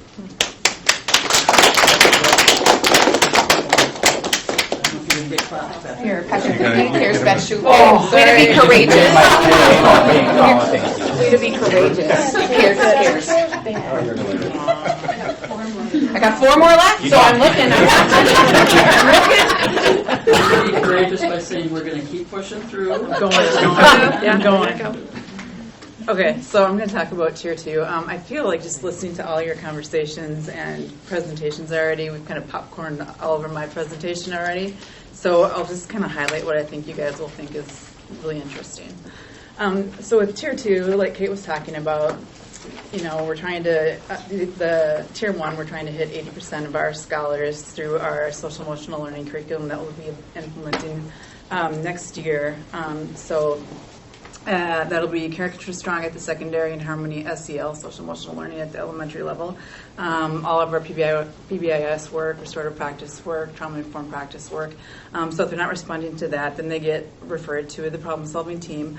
What I wanted to point out right now is through ESSER's funding, we were able to add 0.2 general education school psychologists to all elementary sites.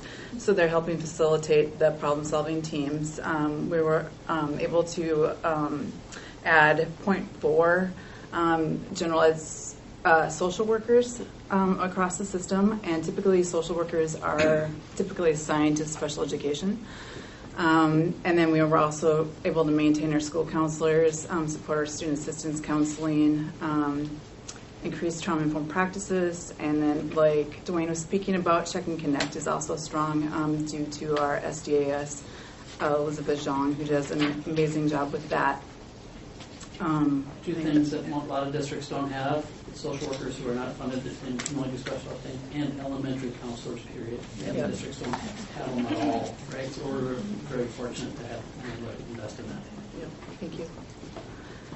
So schooling mental health. So this has been a challenge since the pandemic. We have 4 major providers. We work with the Carlson Center for Wellbeing, St. David's Center. We have a partnership with Prairie Care, and we also work with Pupils Incorporated. Lee Carlson is our biggest vendor at this point. We have 10 open sites without a therapist. So how are we working with that? So what we're doing is we're triaging therapists that are at other schools, are covering the other sites, or we're doing teletherapy, or the students are able to go to the brick and mortar Lee Carlson Center clinics. They're trying their best to hire, as everyone is. It's just a huge shortage. So all the other ones are full, though, so that's good. So one thing I wanted to point out was the ability for us to add general education social workers, counselors, school psychologists is really building our own internal infrastructure. And as you've already heard, these people are amazing. And so we don't have to rely so much on how choppy school and mental health can get. Those people can get a different job in 2 weeks and just leave. Yeah. There's no contracts with them. So that's one point I just wanted to make. Let's see what else. So we have our school social workers, school counselors that are providing tier 2, tier 1, tier 3 interventions.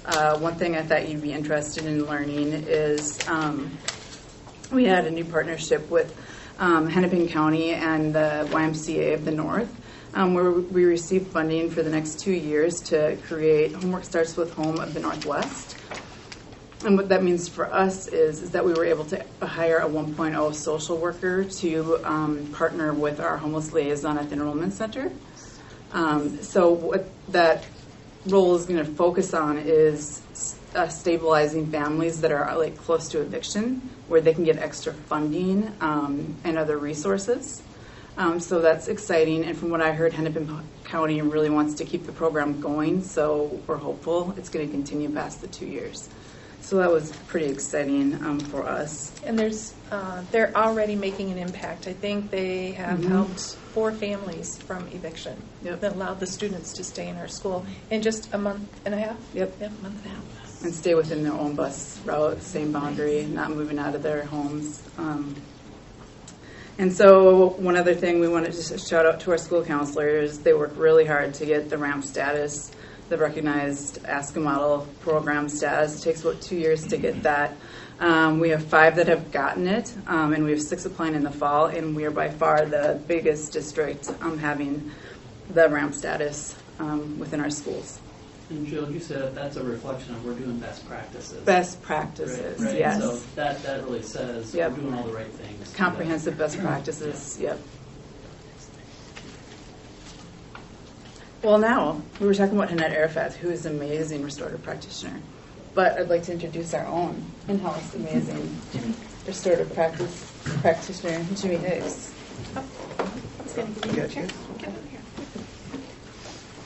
Hello, everybody. Hello. Thanks for waiting. It's my pleasure. I forgot where I was for a minute. I was like, oh, yeah, I'm going to talk tonight.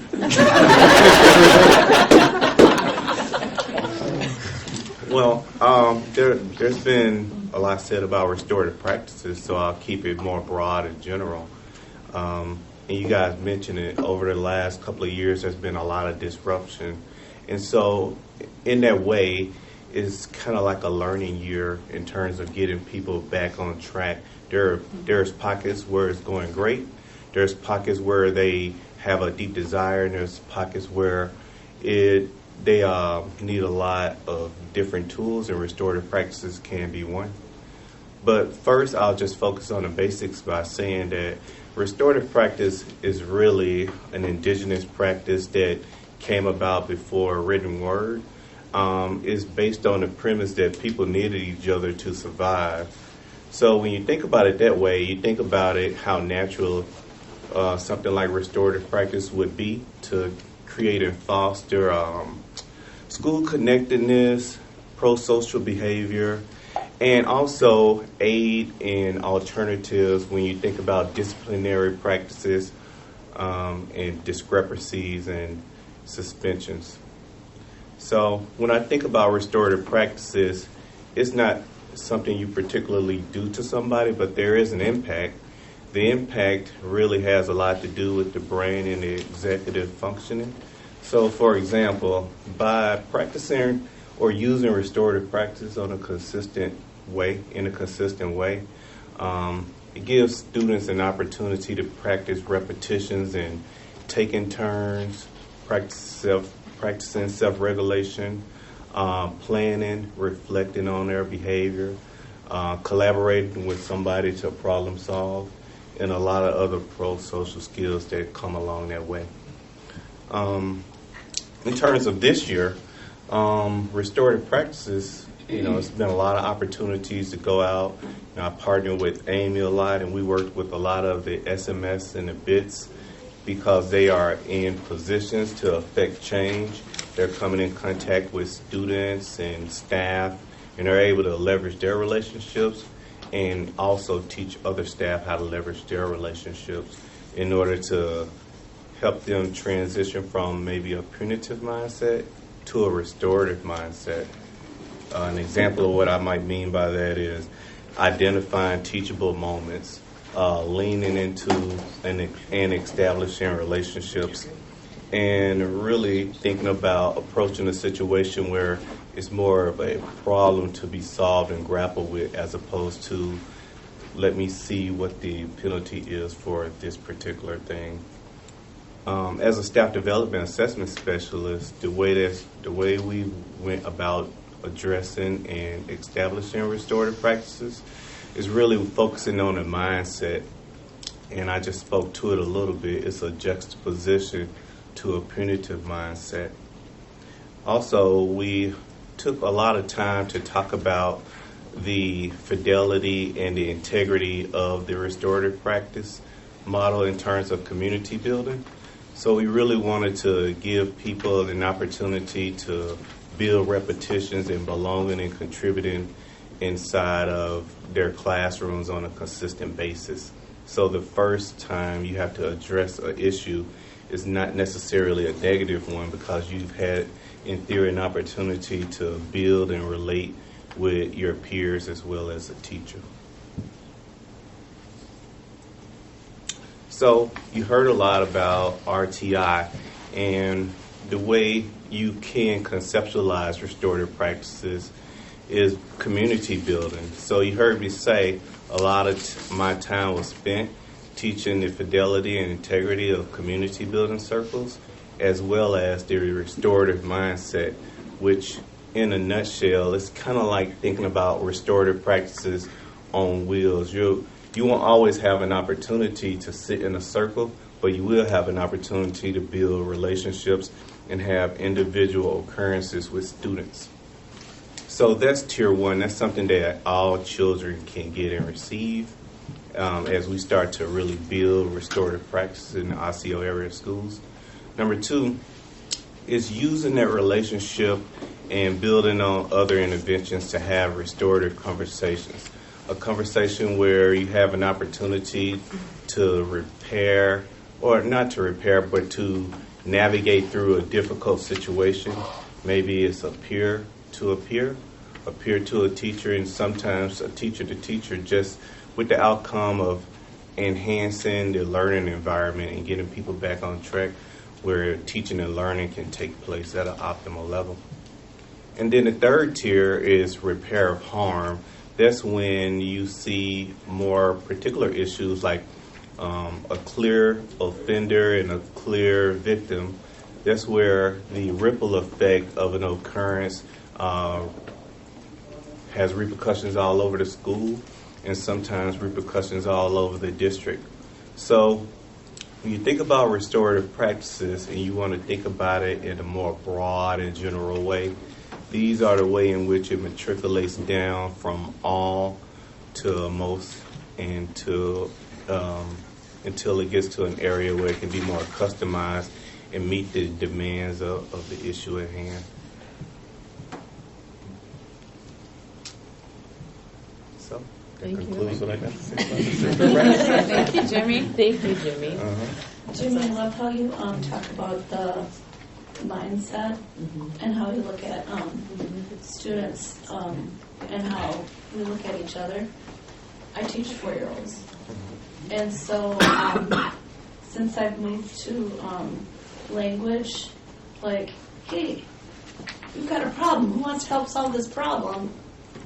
Let's get together and solve this problem, rather than, what did you do? You know what I mean? Or that kind of thing. It's amazing how kids don't tattle in my class because they want to solve the problem. And that critical thinking, I just think it's huge, and I'm glad that we're moving in this direction. It's exciting work, and it's a good opportunity to feel like you can do something to affect change. And a lot of the topics that we talked about today, students being out, students impacted by trauma, navigating, enhancing disciplinary practices, doing something about exclusionary practices. So, Well, just understanding each other. Like, that kid needs more space around them, and that kid needs, you know what I mean? It's cool. Thank you, Jimmy. Oh, don't worry, we got a CARES badge for you. So, one thing I was Good job, Jimmy. One thing I was remiss in mentioning earlier, with our partnership with Lee Carlson, we offer staff wellness groups, and we've been doing that since before the pandemic. They run like 6 to 8 week groups, and they run about 4 of them over the time period. So we know if our students are dysregulated and our staff are, we can't counterbalance that. So if we take care of our staff, they can take care of our students. And we were featured on Care 11. The actual program is called Nurturing Teacher Wellness. And I was interviewed with also this amazing teacher named Tony DeLong from Elm Creek Elementary, who was the star of the piece, along with a Lee Carlson staff member. So that was pretty cool to get Osseo on the news for taking care of our staff. That's not the important. So then additional well-being supports we have a very strong partnership with Park Nicollet, Growing Through Grief. We're typically at our secondary sites, but we've expanded their service to the elementary sites. And the unique thing of being partnered with Nicole Barnes and Park Nicollet is she opens up new pathways for us. And so this year, it's a partnership between Park Nicollet, and New York Life Grief Sensitive School Initiative. So we offered this training during our PD days, and if sites had 5 staff members or more attend these trainings, so if like Fair Oaks had 5 people attend the training, they would actually qualify to be a grief-sensitive school. So we have 20 of those already across the district, and what that comes with is not only the training and them knowing how to get a hold of more support through like Park Nicollet, it also comes with a $500 stipend for each building. I mean, what they're going to use for that is a developmental kind of grief kit, and they're going to be able to build that within their school, and they'll also get a sticker saying they're grief-sensitive building. And so with the next PD days coming up next year, we should be able to get all of our schools. There's only 2 schools in the state so far that have it, and they're in the southern part of the state. So we're doing really good in that area. We also work with community mediation restorative services. We've worked with them for a long time. They've been a restorative practice partner with us for many, many years. We also work with Cornerstone. Typically, if we reach out to Cornerstone, it's going to be for sexual assault, domestic violence, that kind of stuff.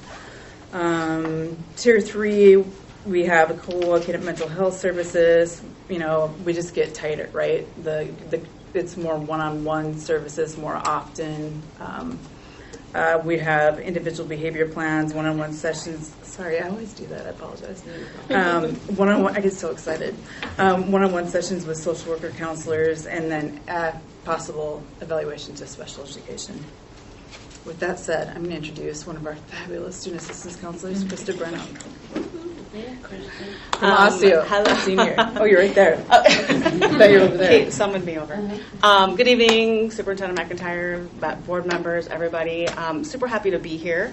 So I am a student assistance counselor in the district, and many of you may not even know what that is. We're kind of on this weird little island. So as a student assistance counselor, primarily we started out as chemical prevention specialists.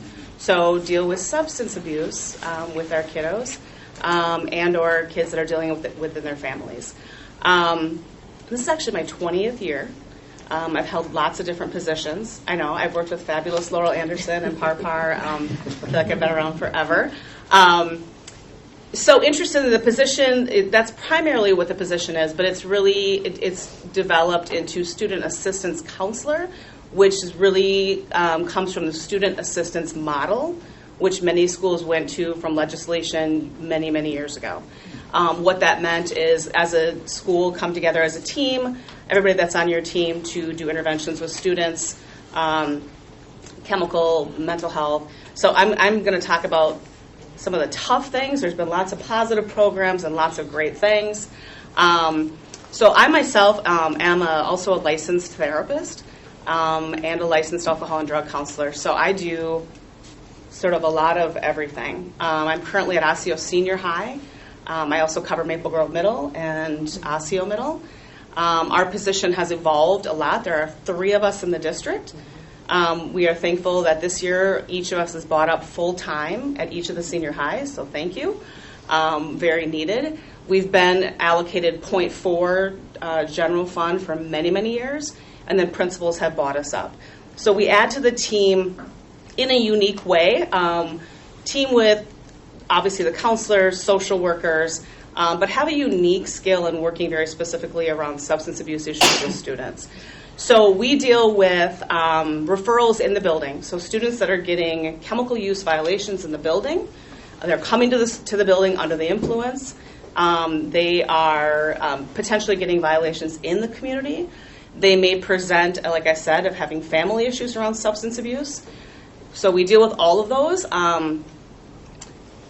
Do what we call pre-assessments, although we're all licensed to do formal assessments. We call them pre-assessments in the building. So we're meeting with the student, determining what's going on for them, and then helping making recommendations in the community, working with parents, contacting parents. I'm not going to lie, it's been a tough, everybody has said it, substance use is through the roof. We're dealing with it really tough in our buildings. Students coming to the building under the influence. What do we do with it? Do we suspend? Talk with Amy a lot. Do we, don't we? What do we do? I'm really passionate about it because we talk a lot about mental health concerns in our buildings, and chemical health is a part of mental health. And so we've got to address it. We're talking about our students that are not making it. We're talking about our students that are failing. It is a smaller percent. The assumption or the assessment is everybody's using. Not all students are using at all, but we have a large number. And so I'm really, really grateful that we have this position in the building. So do chemical education. I present in health classes every trimester around chemical education. Students get referred by teachers, by obviously the violations in the building, by parents. So work individually with the student, with the parent. Develop brief individualized interventions for students that are struggling. It's been really, really tough. I don't know how familiar people are, but whether it's mental health or chemical health, wait lists everywhere. So trying to get students into outside support has been really tough. So there are students I meet with weekly, specifically around chemical, but I feel like I'm doing as much mental health as I'm doing chemical. Coordinate. We have a lot of students that do leave our buildings for outside support. Treatment. Jill mentioned we team with Prairie Care. Lots of students going to partial hospitalization programs. So really coordinate and help families and kids. What does that look like to leave the building and then return 30 days later. What do we do with academics? What do we do with support? So really kind of teaming with the school counselor a lot of the time to develop those plans. Are we giving kids partial credit? Are we giving kids, so we really try to not penalize the student for leaving to get support that they need. It's tough. It's really, really tough. So trying to be that coordinator of those services. What else? A lot of the programs that Jill mentioned, like Lee Carlson in our building, so teaming with those outside services. I'm really thrilled to say that we are one of the last districts, a few districts anymore, that offer specific chemical support, and I'm really, really proud of that. And I will tell you, Anoka Hennepin is recently now hiring 2 LADCs back. So we're ahead of the game. So I'm appreciative of that because our kids really need that support, and that's very specific support around substance use and what that looks like. So, yeah, that is what I do. So we do a lot of. I do also do a lot of interventions with kids. Although I'm a licensed therapist, I'm not doing therapy per se with students, but do a lot of cognitive behavioral therapy, strategies, skills, teaming with people in the buildings of what does the student need, how do we keep them in the building, because anxiety through the roof. We have so many kids that are struggling with just getting to the building. So just lots of teaming. I'm sorry, what'd you say? Working with probation officers. Oh my gosh, yeah, all of it. Yeah.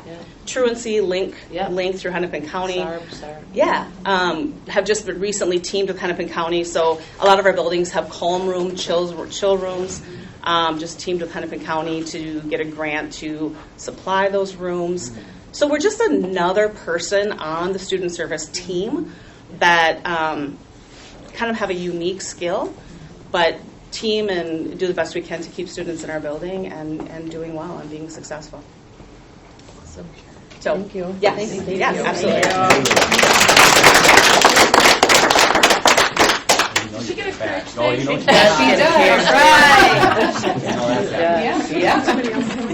So in putting together a presentation tonight, obviously it was a lot of information, but our intent also was to show you what our MTSS, or multi-tiered systems of support, looks like. And not only is it just around behavior support, but you can see how some of our other staff members, to highlight some of the work that they're doing to support some really specific needs for our students. So hopefully you've walked away with kind of maybe a deeper understanding, or maybe a different understanding of what some of those supports look like for our students, and how we just want to continue to help them be successful in their school experience. So I feel like some of our last few slides, which is amazing, we're on our last few slides, are things that you have referenced and heard us before in our PBIS. So although I really wanted to emphasize some of them with some deep pauses and helping us really think, I'm just going to go fast because in the spirit of time. Way to go.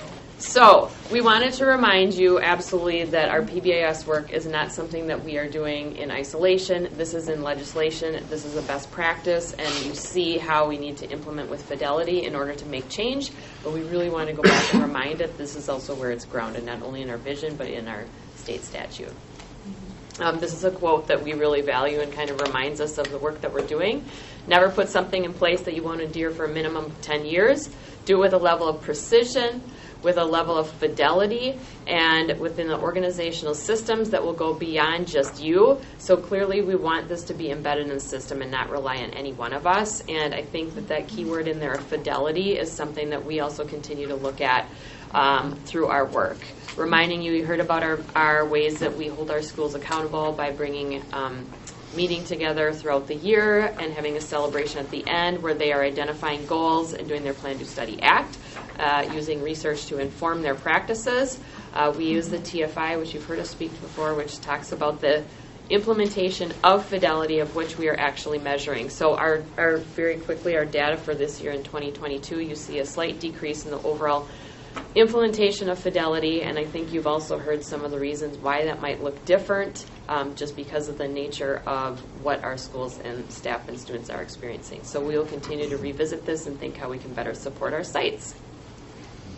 And finally, number 1 up there is the primary factor when we think about sustaining. There should be a green box that's coming, and it's not. There it is.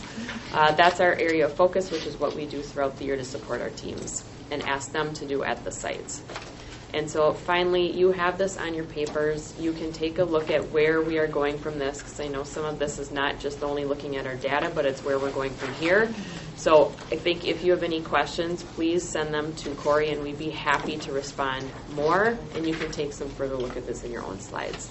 So thank you so much for this really lengthy presentation tonight. We appreciate all of you.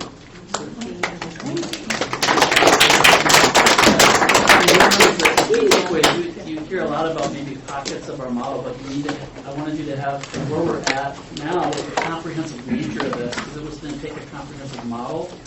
Everything from chemical health to our counseling to homeless to mental health.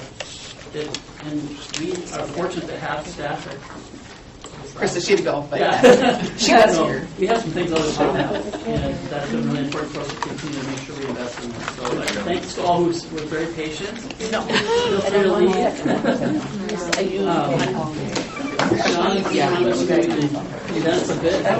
Board members, this is a preview of the budget coming in June that you will have to act on. Okay, so I'm changing gears here on you. But you will be voting on the budget on June 19th. Thank you. Hi, Brian. How are you? First? Yeah, you first. Yeah. First. Dude, you better wait tomorrow. I know, I gave him one. We tested this.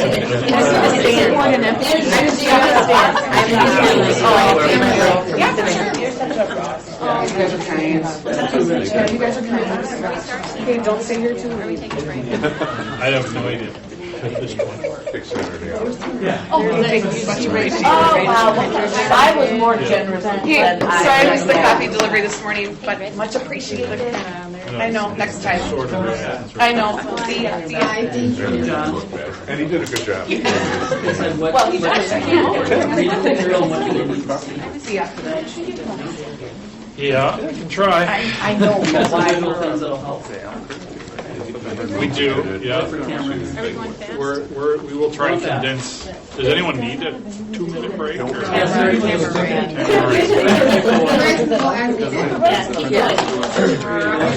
So here's how I'll set this up a little bit for the board members is updating you on our process as we move into the next year.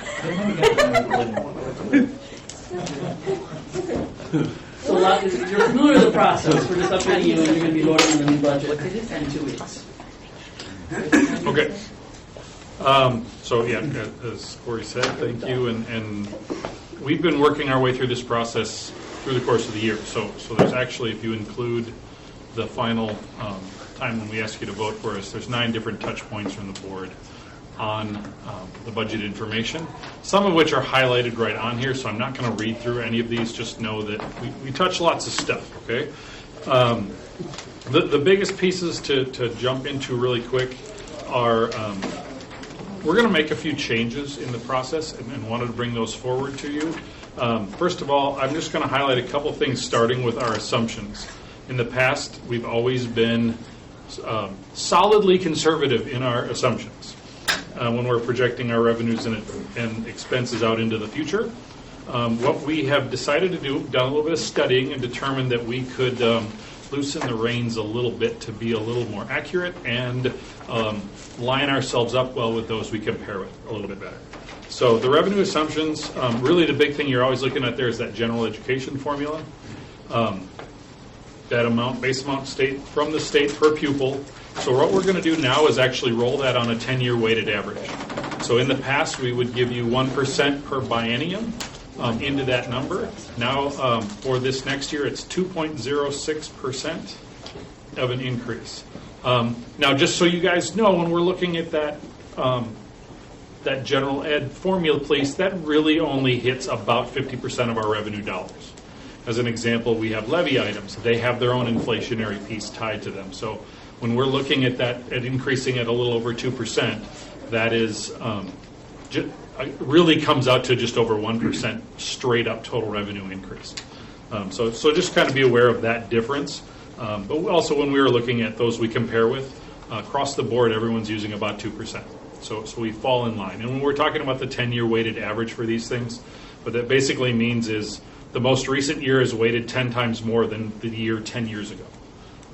So we just put it into a scale. So if the state came back and gave us 5%, our number would jump notably, versus falling off a 2% from 10 years ago. John, can I say it a little differently? So we've used a 0 and a 1 most times, Yep. and at least for the last 10 years, we've seen at least 2 per year in revenue.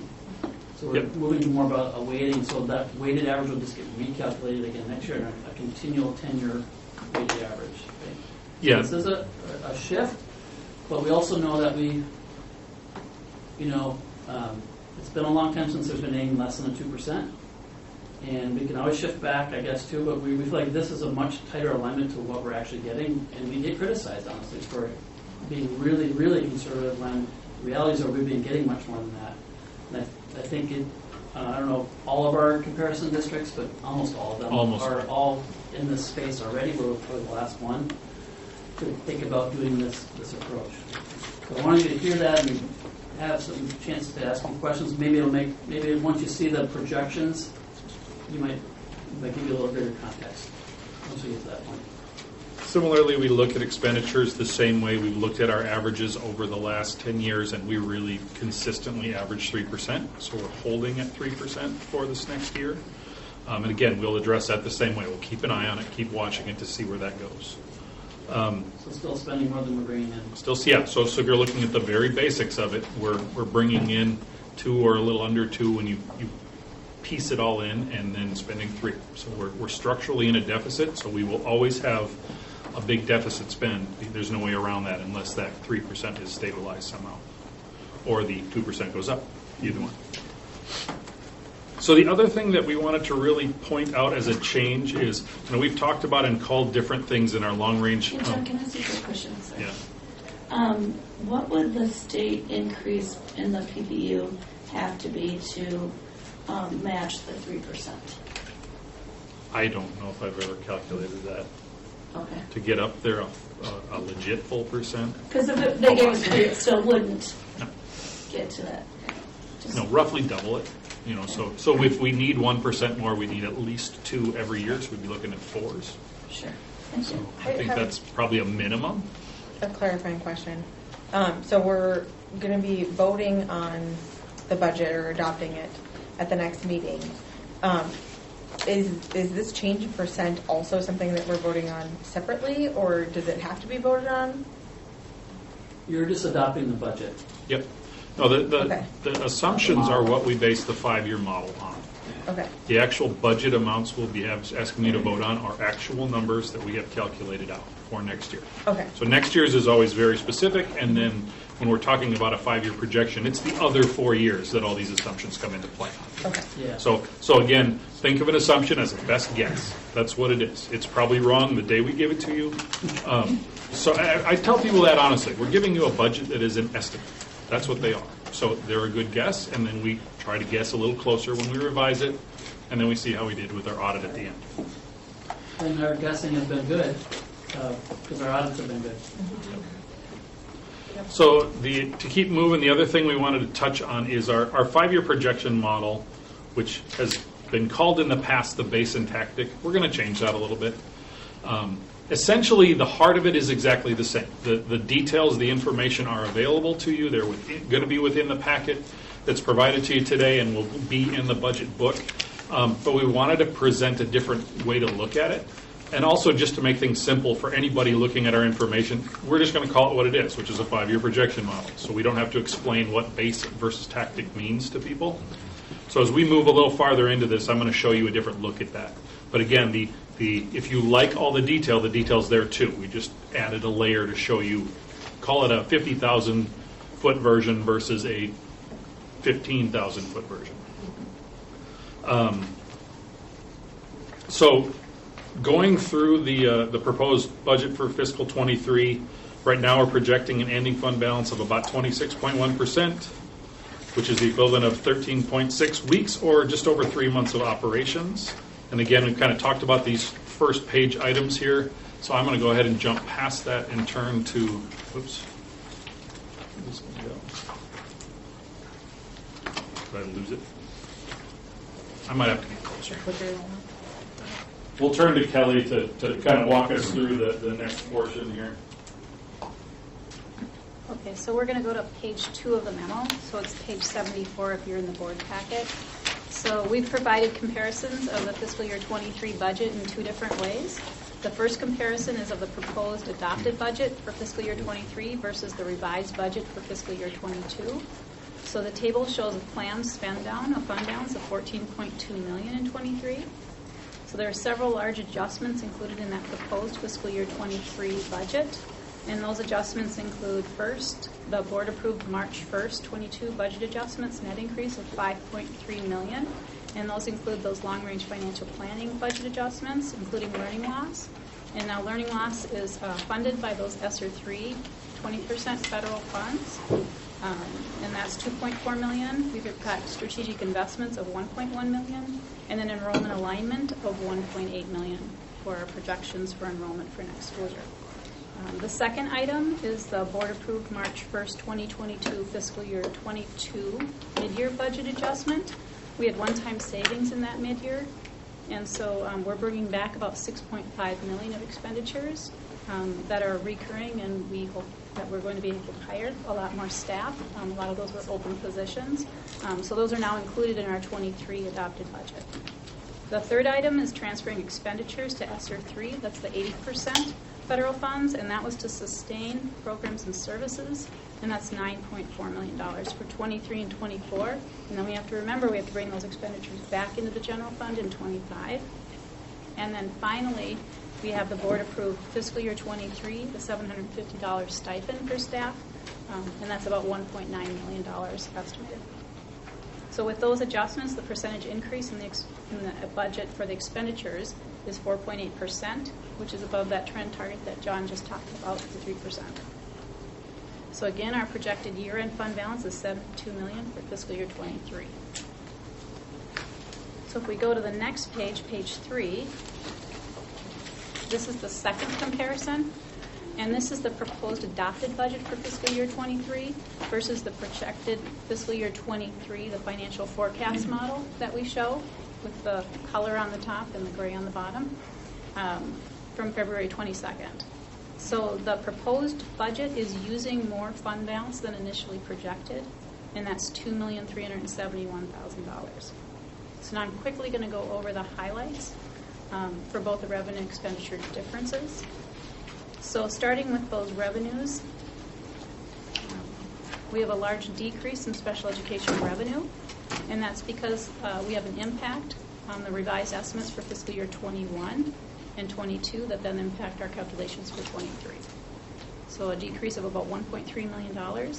Our interest revenue increase is $796,000, so that's the positive impact of inflation for us. And then there's the general education aid, that's the 2% increase to the basic formula allowance, and an estimated increase of 264 adjusted students from the prior year projections. So that's a decrease of $795,000 from our previous projections. And then we have still the TRA pension adjustment revenue increase. And remember, there's an offset to the expenditures, and that rate's increasing from 8.34% to 8.55% effective July 1st, so an increase of $362,000. So with that, I'm going to move on to the expenditures on the next page. So page 4 of the memo, page 76 of your board packets. So those expenditures, they're higher by $2.8 million. They're higher than our initial projections. And remember, we talk about our expenditures in those big broad categories: salaries, benefits, purchase services, and other. So again, if we start with those salaries, we're seeing a decrease of $723,000. Most of those federal funds that we're transferring next year and in 24 are coming out of staff, and so we would anticipate that that would be where they would come from, and we're seeing that. That's that $11.7 million, the first line there. We also have projected settlements. So total FTEs are put into the budget in salaries because we're so big, and then in mid-year we split them apart between salaries and benefits. So we have a large increase there of $7 million. That's where all of those long-range financial planning adjustments, those strategic investments, and then our enrollment alignment, that's where that all sits on that line. We also are adding back salaries from those one-time savings from our mid-year for 22. So that's an additional almost $3.5 million. And then we've got that board-approved stipend of $750 for $1.7 million. Then the other line is the attrition and allocation of staff. And those are really our retirees for our teachers, so retirees and the new hires.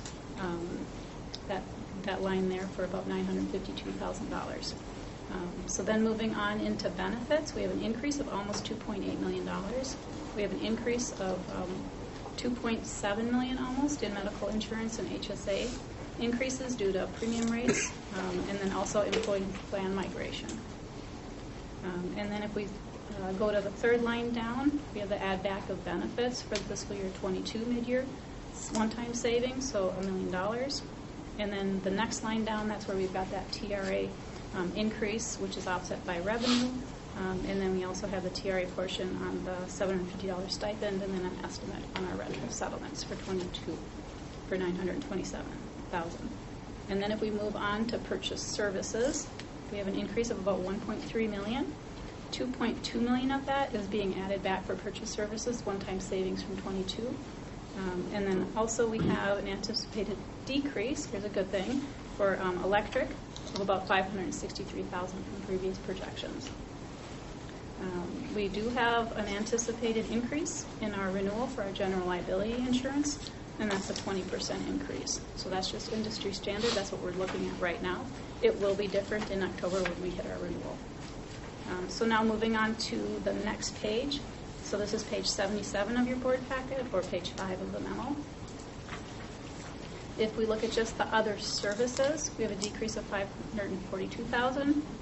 So we have a decrease of $303,000 of federal indirect rate change from 3.7% to 3.6%. We have a large increase next year of federal programs that we'll be working through. And so there's federal indirect charge that gets charged on these grants. So then next steps for this budget is, at the board meeting here in June 21st, we're going to ask that the board approve all these budgets that we have prepared. And then in July, we start working on our audit for 22. And then at the November board meeting, we would anticipate that our auditors would present the final audit results for fiscal year 22. And so with that, I'm going to turn it back over to John to walk through the new model.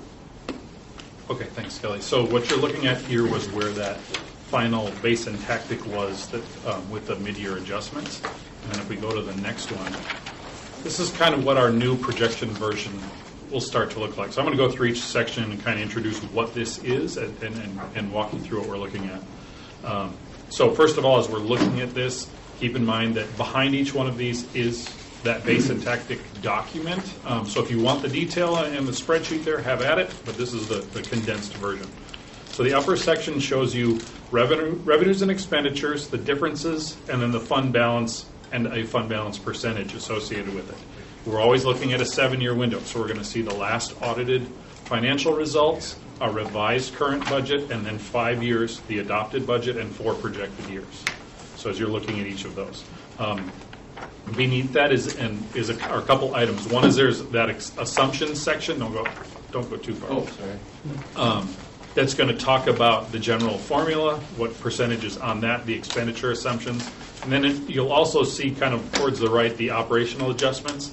That's just to call out where we are expecting an operational increase or reduction to fall within the 5-year forecast. So in this first one here, this is our general fund. You're looking at our general fund under the assumption that all referenda are just renewed at their current level, that nothing changed. We would be looking at about $33 million in reductions over the course of those out 4 years. Just to stress again, this is now based on 2% revenue, 3% expenditure. Correct. Right?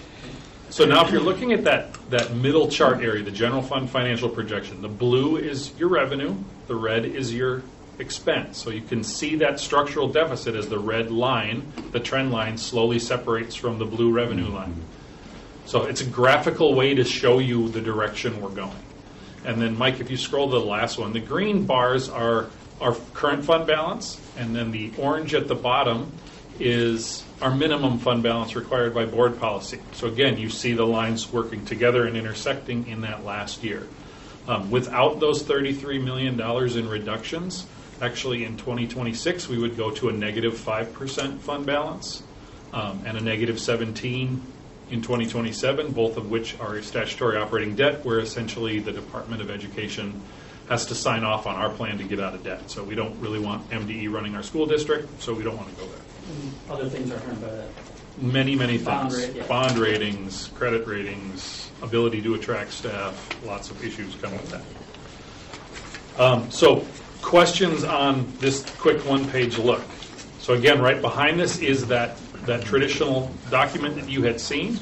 And then the next one we're going to look at we're going to go really fast on the next one. Mike, you want to roll through? This is the same thing, but if the referenda passes. So what this does is, and we're just looking at the general fund, so we're only talking about the operational levy here.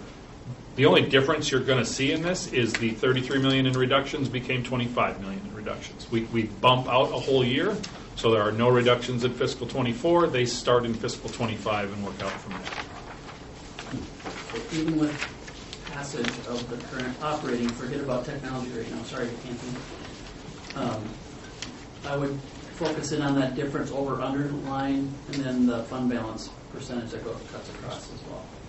You'll see the fund balance on the next portion. It's good. Essentially, the lines are the same. It's just less reduction. So with that, any questions on the general fund before we move to Mr. Ansord and the food service, food and nutrition fund? And I just checked in with board member, how are you feeling about the shift to 2 and 3%? The intent is it's much more in line with what we actually get and what we actually spend. Because we say 0 and 1, but we get 2, and we've gotten 2 for 10 years, right?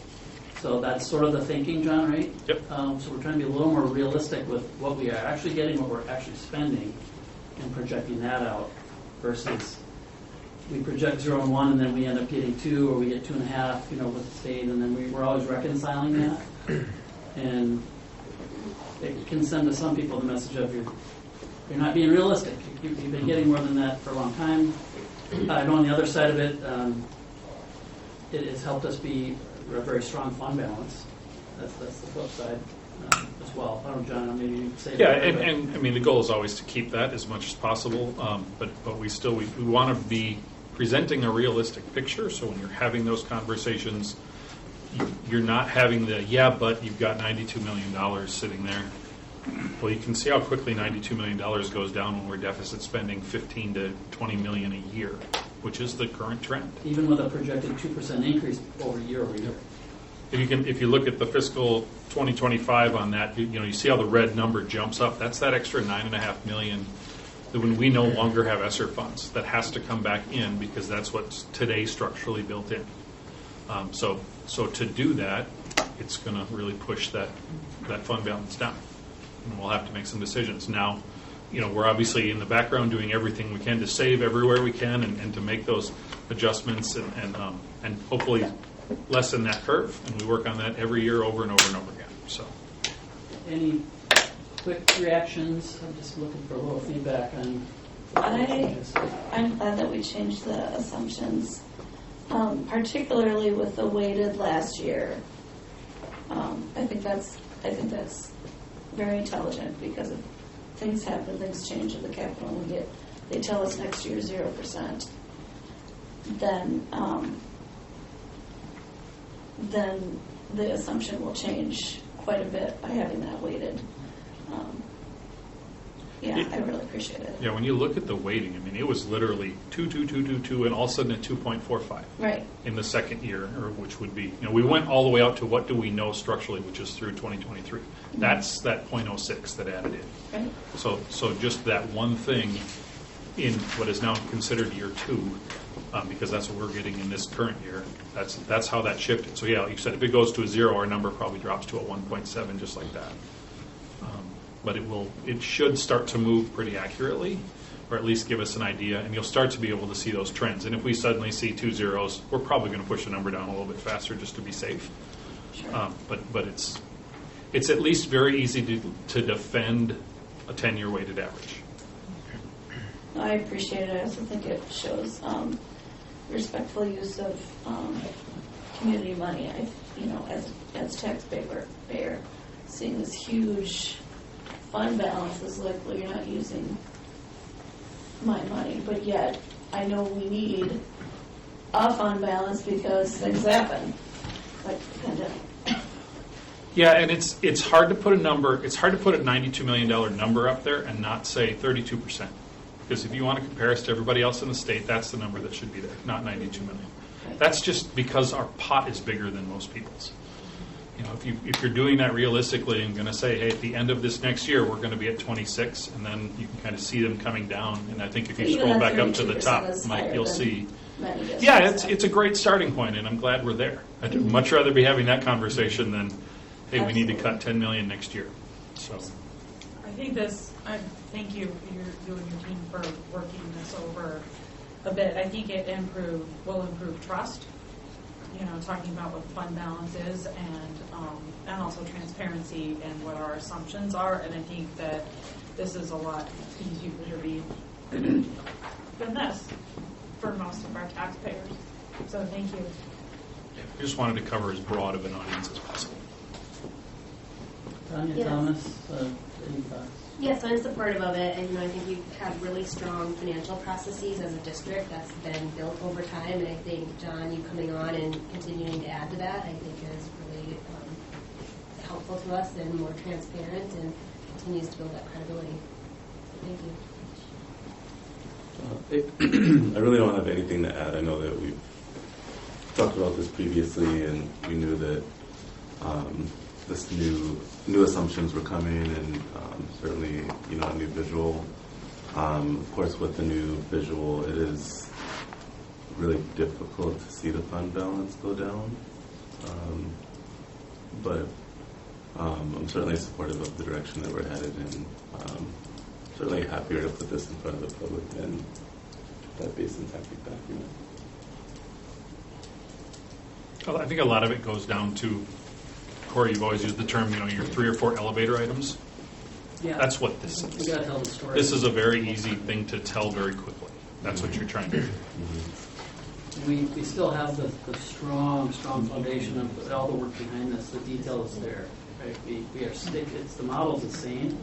It's just how we're telling the story in a different way. And I don't want that to be the issue in the next few months and beyond. I think let's be as plain as we can about it. Heather, Kelsey? Yeah, I support this. We've talked about it before, and I appreciate it.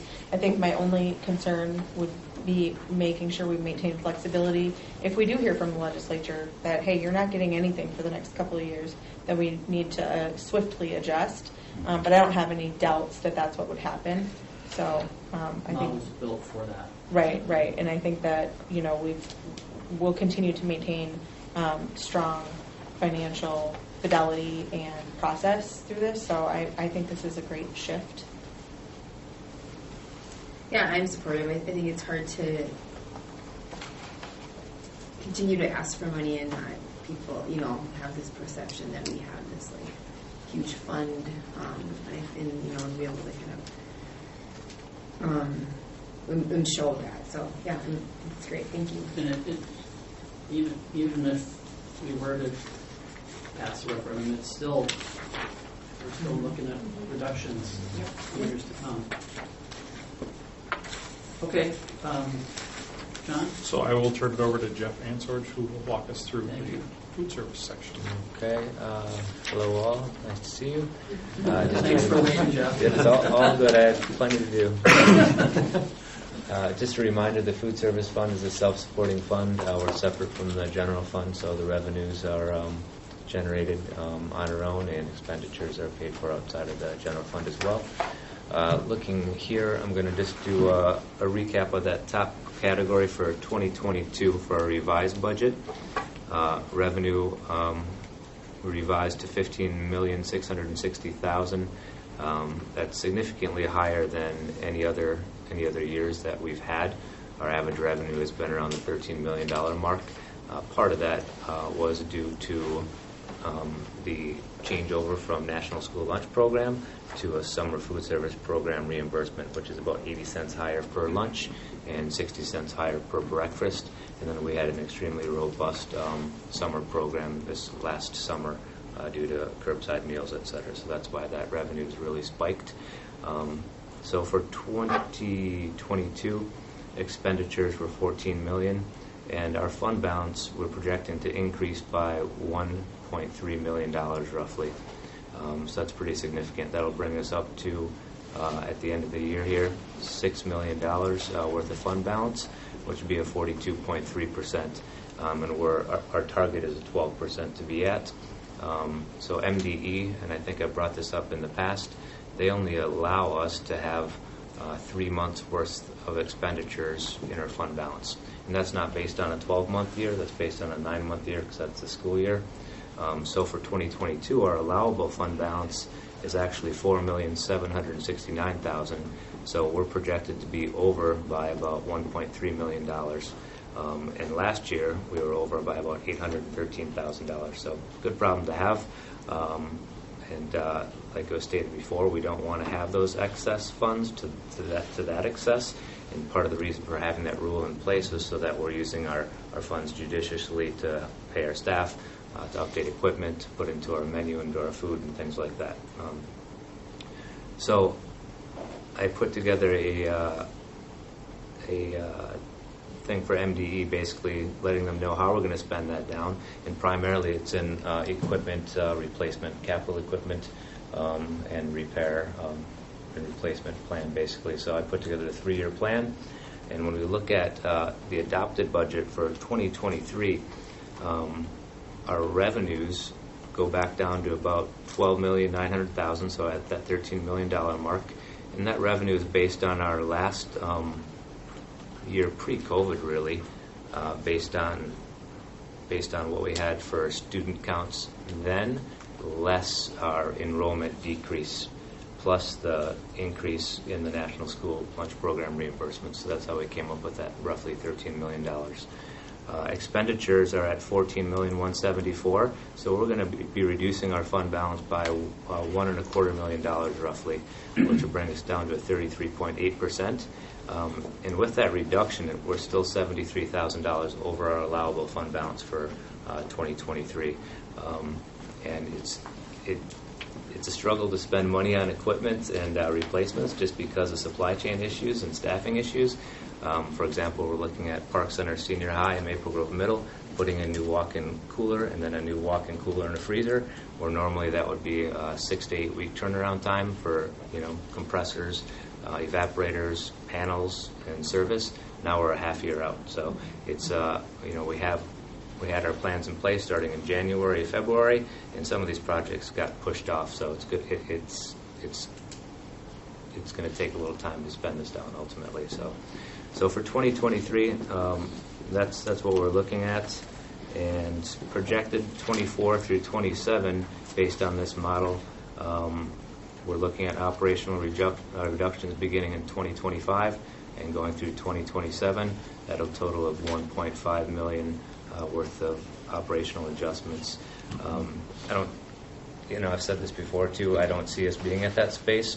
These revenue projections, they don't take into account the 24 to 20 through 27 increase in enrollment, and they also don't take into account us possibly considering a paid increase in lunch prices, which we haven't done for 6 years. So we'll take a look at that in the coming year and see where we sit with those school districts as well.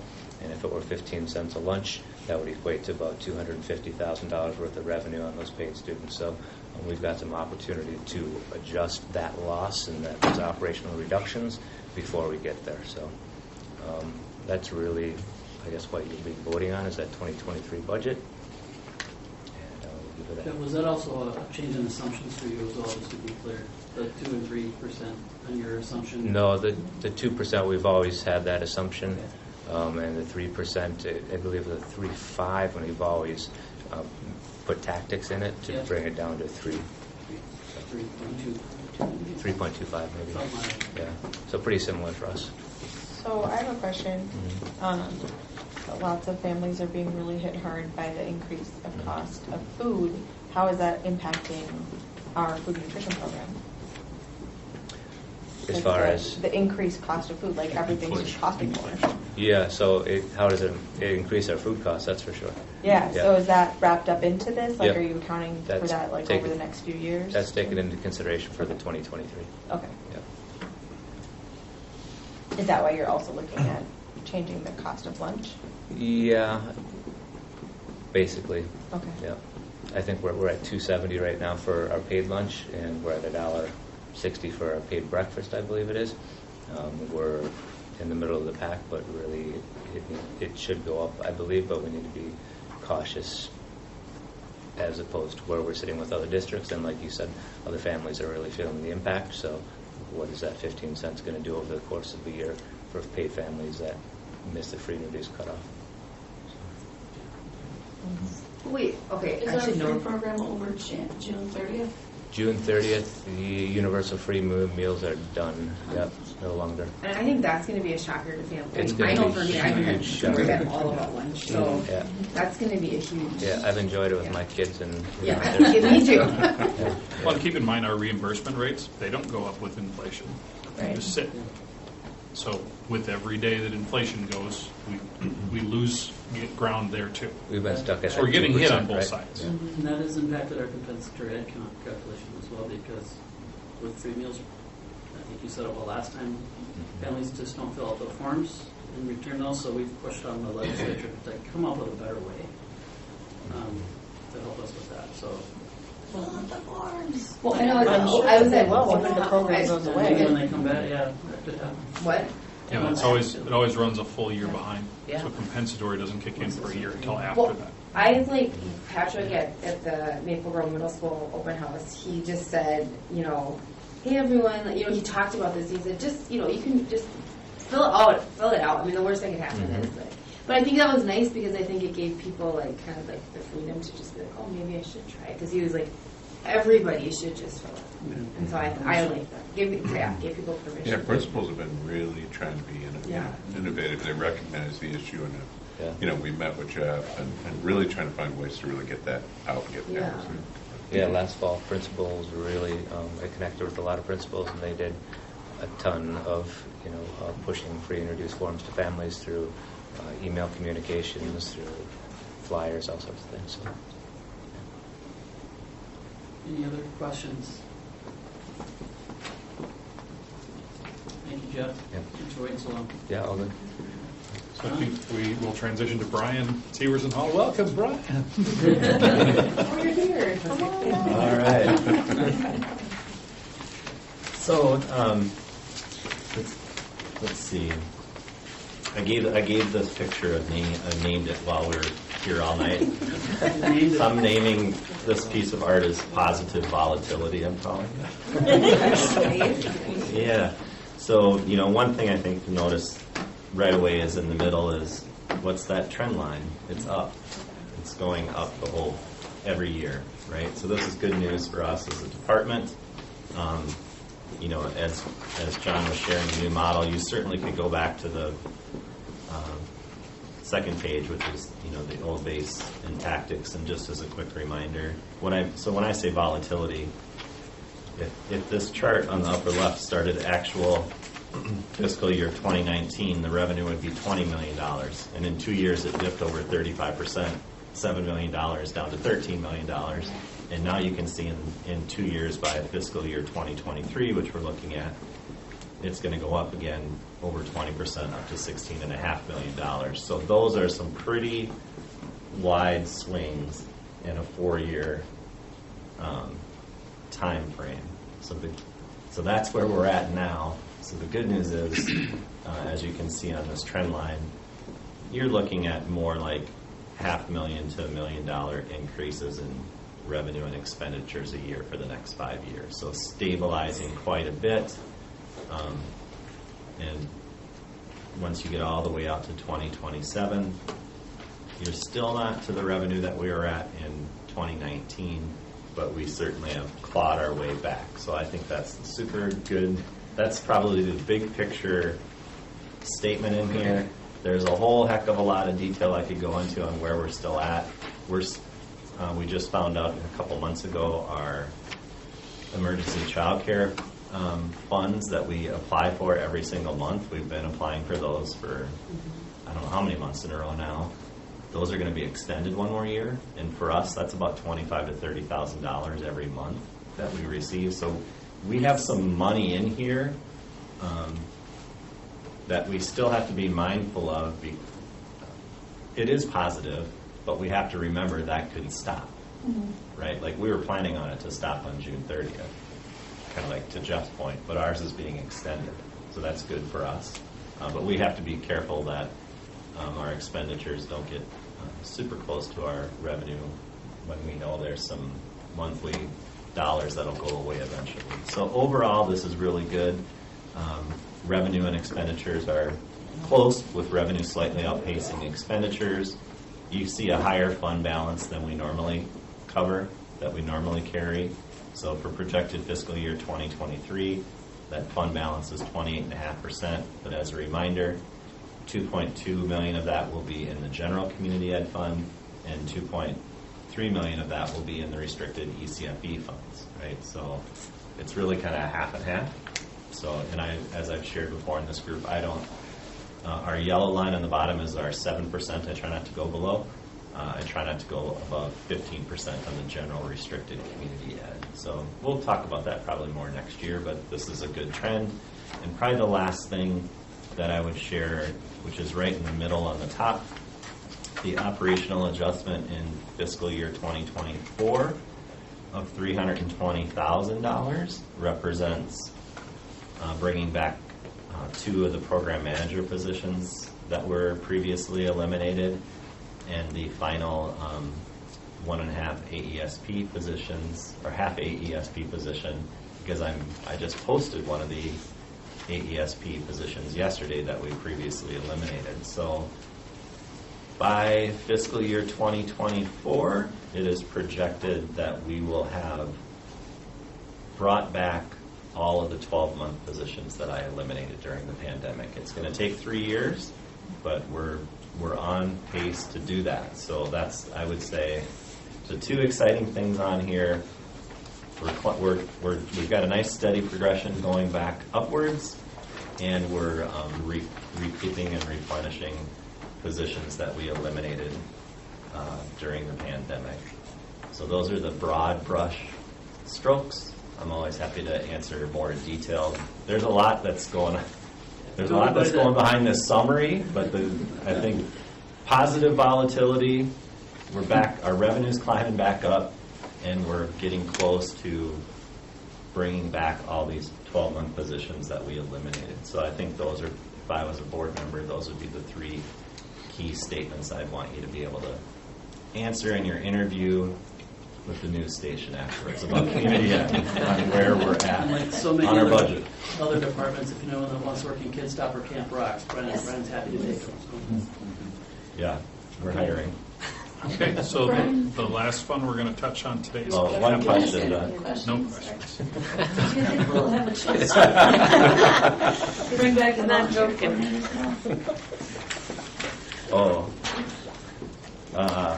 I don't plan on it right now.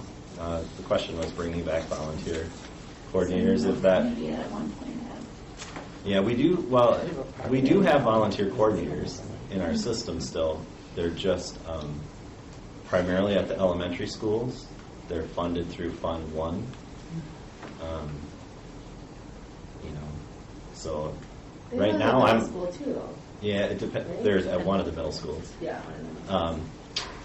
I don't plan on bringing it back into Fund 4. I believe they're Fund 1 positions because they only support school sites. They don't support community education. So I would say that's not in my fund. I My don't fund's disagree. I just jurisdiction. know that you've supplemented that in the past. I'm currently still trying to bring back kid stock, ESPs, building supervisors. We're getting there. But yeah, thanks for the question. But no, I would say that can be that's a fund. It's up to the schools on if they feel that they're a valuable resource or not. And volunteer coordinators previously were funded half and half out of the general fund and half media, I remember. So yeah. But yeah, thanks for the question. So, and thanks, John. That's all I had. All right. So Kelly will walk us through capital. Okay. So again, same format. We're getting used to it. So again, if we just look at that upper section, the big takeaway there on the top section is we're looking at $1.9 million in reduction. There's going to be 2 versions of the capital you're going to see tonight. So the first one here, assumes that we are able to renew the capital tech levy in '25. So this one doesn't have any additional money coming from any referendums. And so without that, we're projected to have to reduce our spend by about $1.9 million from '24 through '27. Again, if we look at that middle section, you can see there that our expenditures are outpacing our revenues, and that's the rationale why we have to do those reductions in our expenditure spend. And then again, if we look at our fund balances on the bottom section in the green and orange bars, again, if we look at that, that's where those reductions are being shown. And this fund has a fund balance minimum of 10%, and that's an administrative recommendation. And so we can move to the next one. Thanks.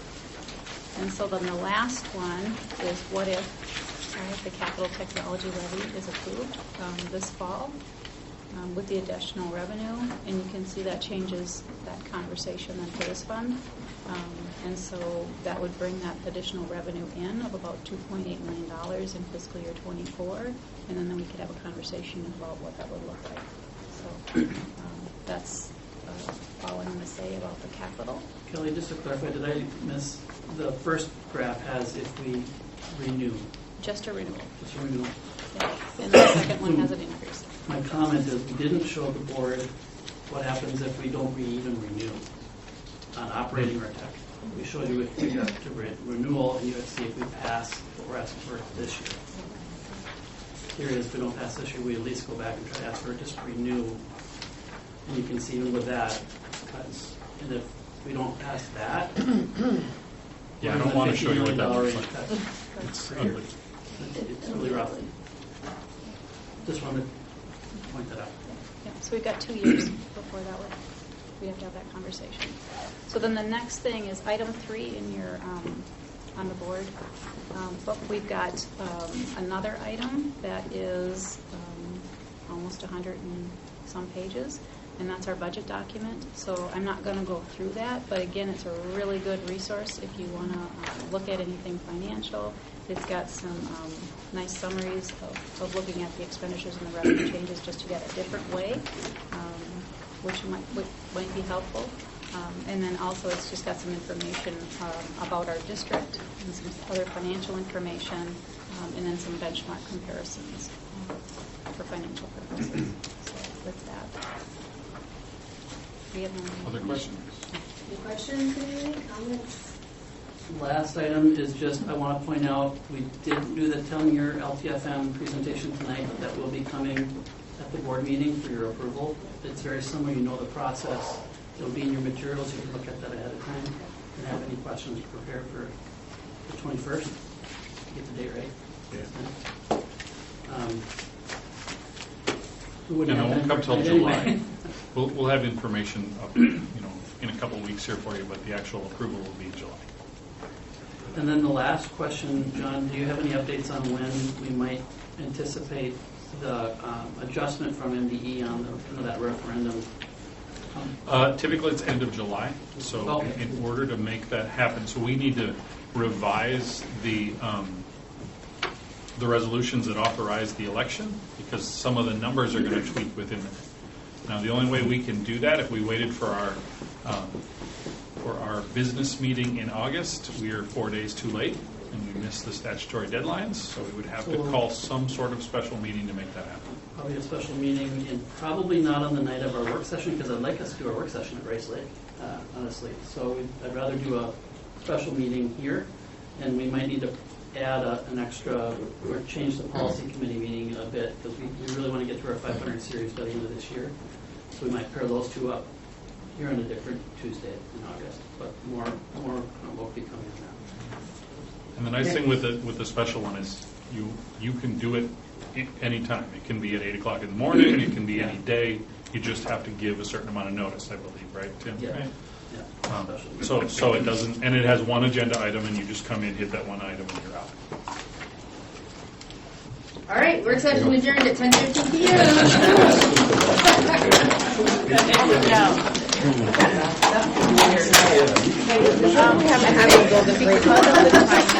right? And we remember why. Because they have to wait till 4:30. I don't want to postpone. Yeah. So as soon as I see whatever you want. You're bringing it out. In an email, but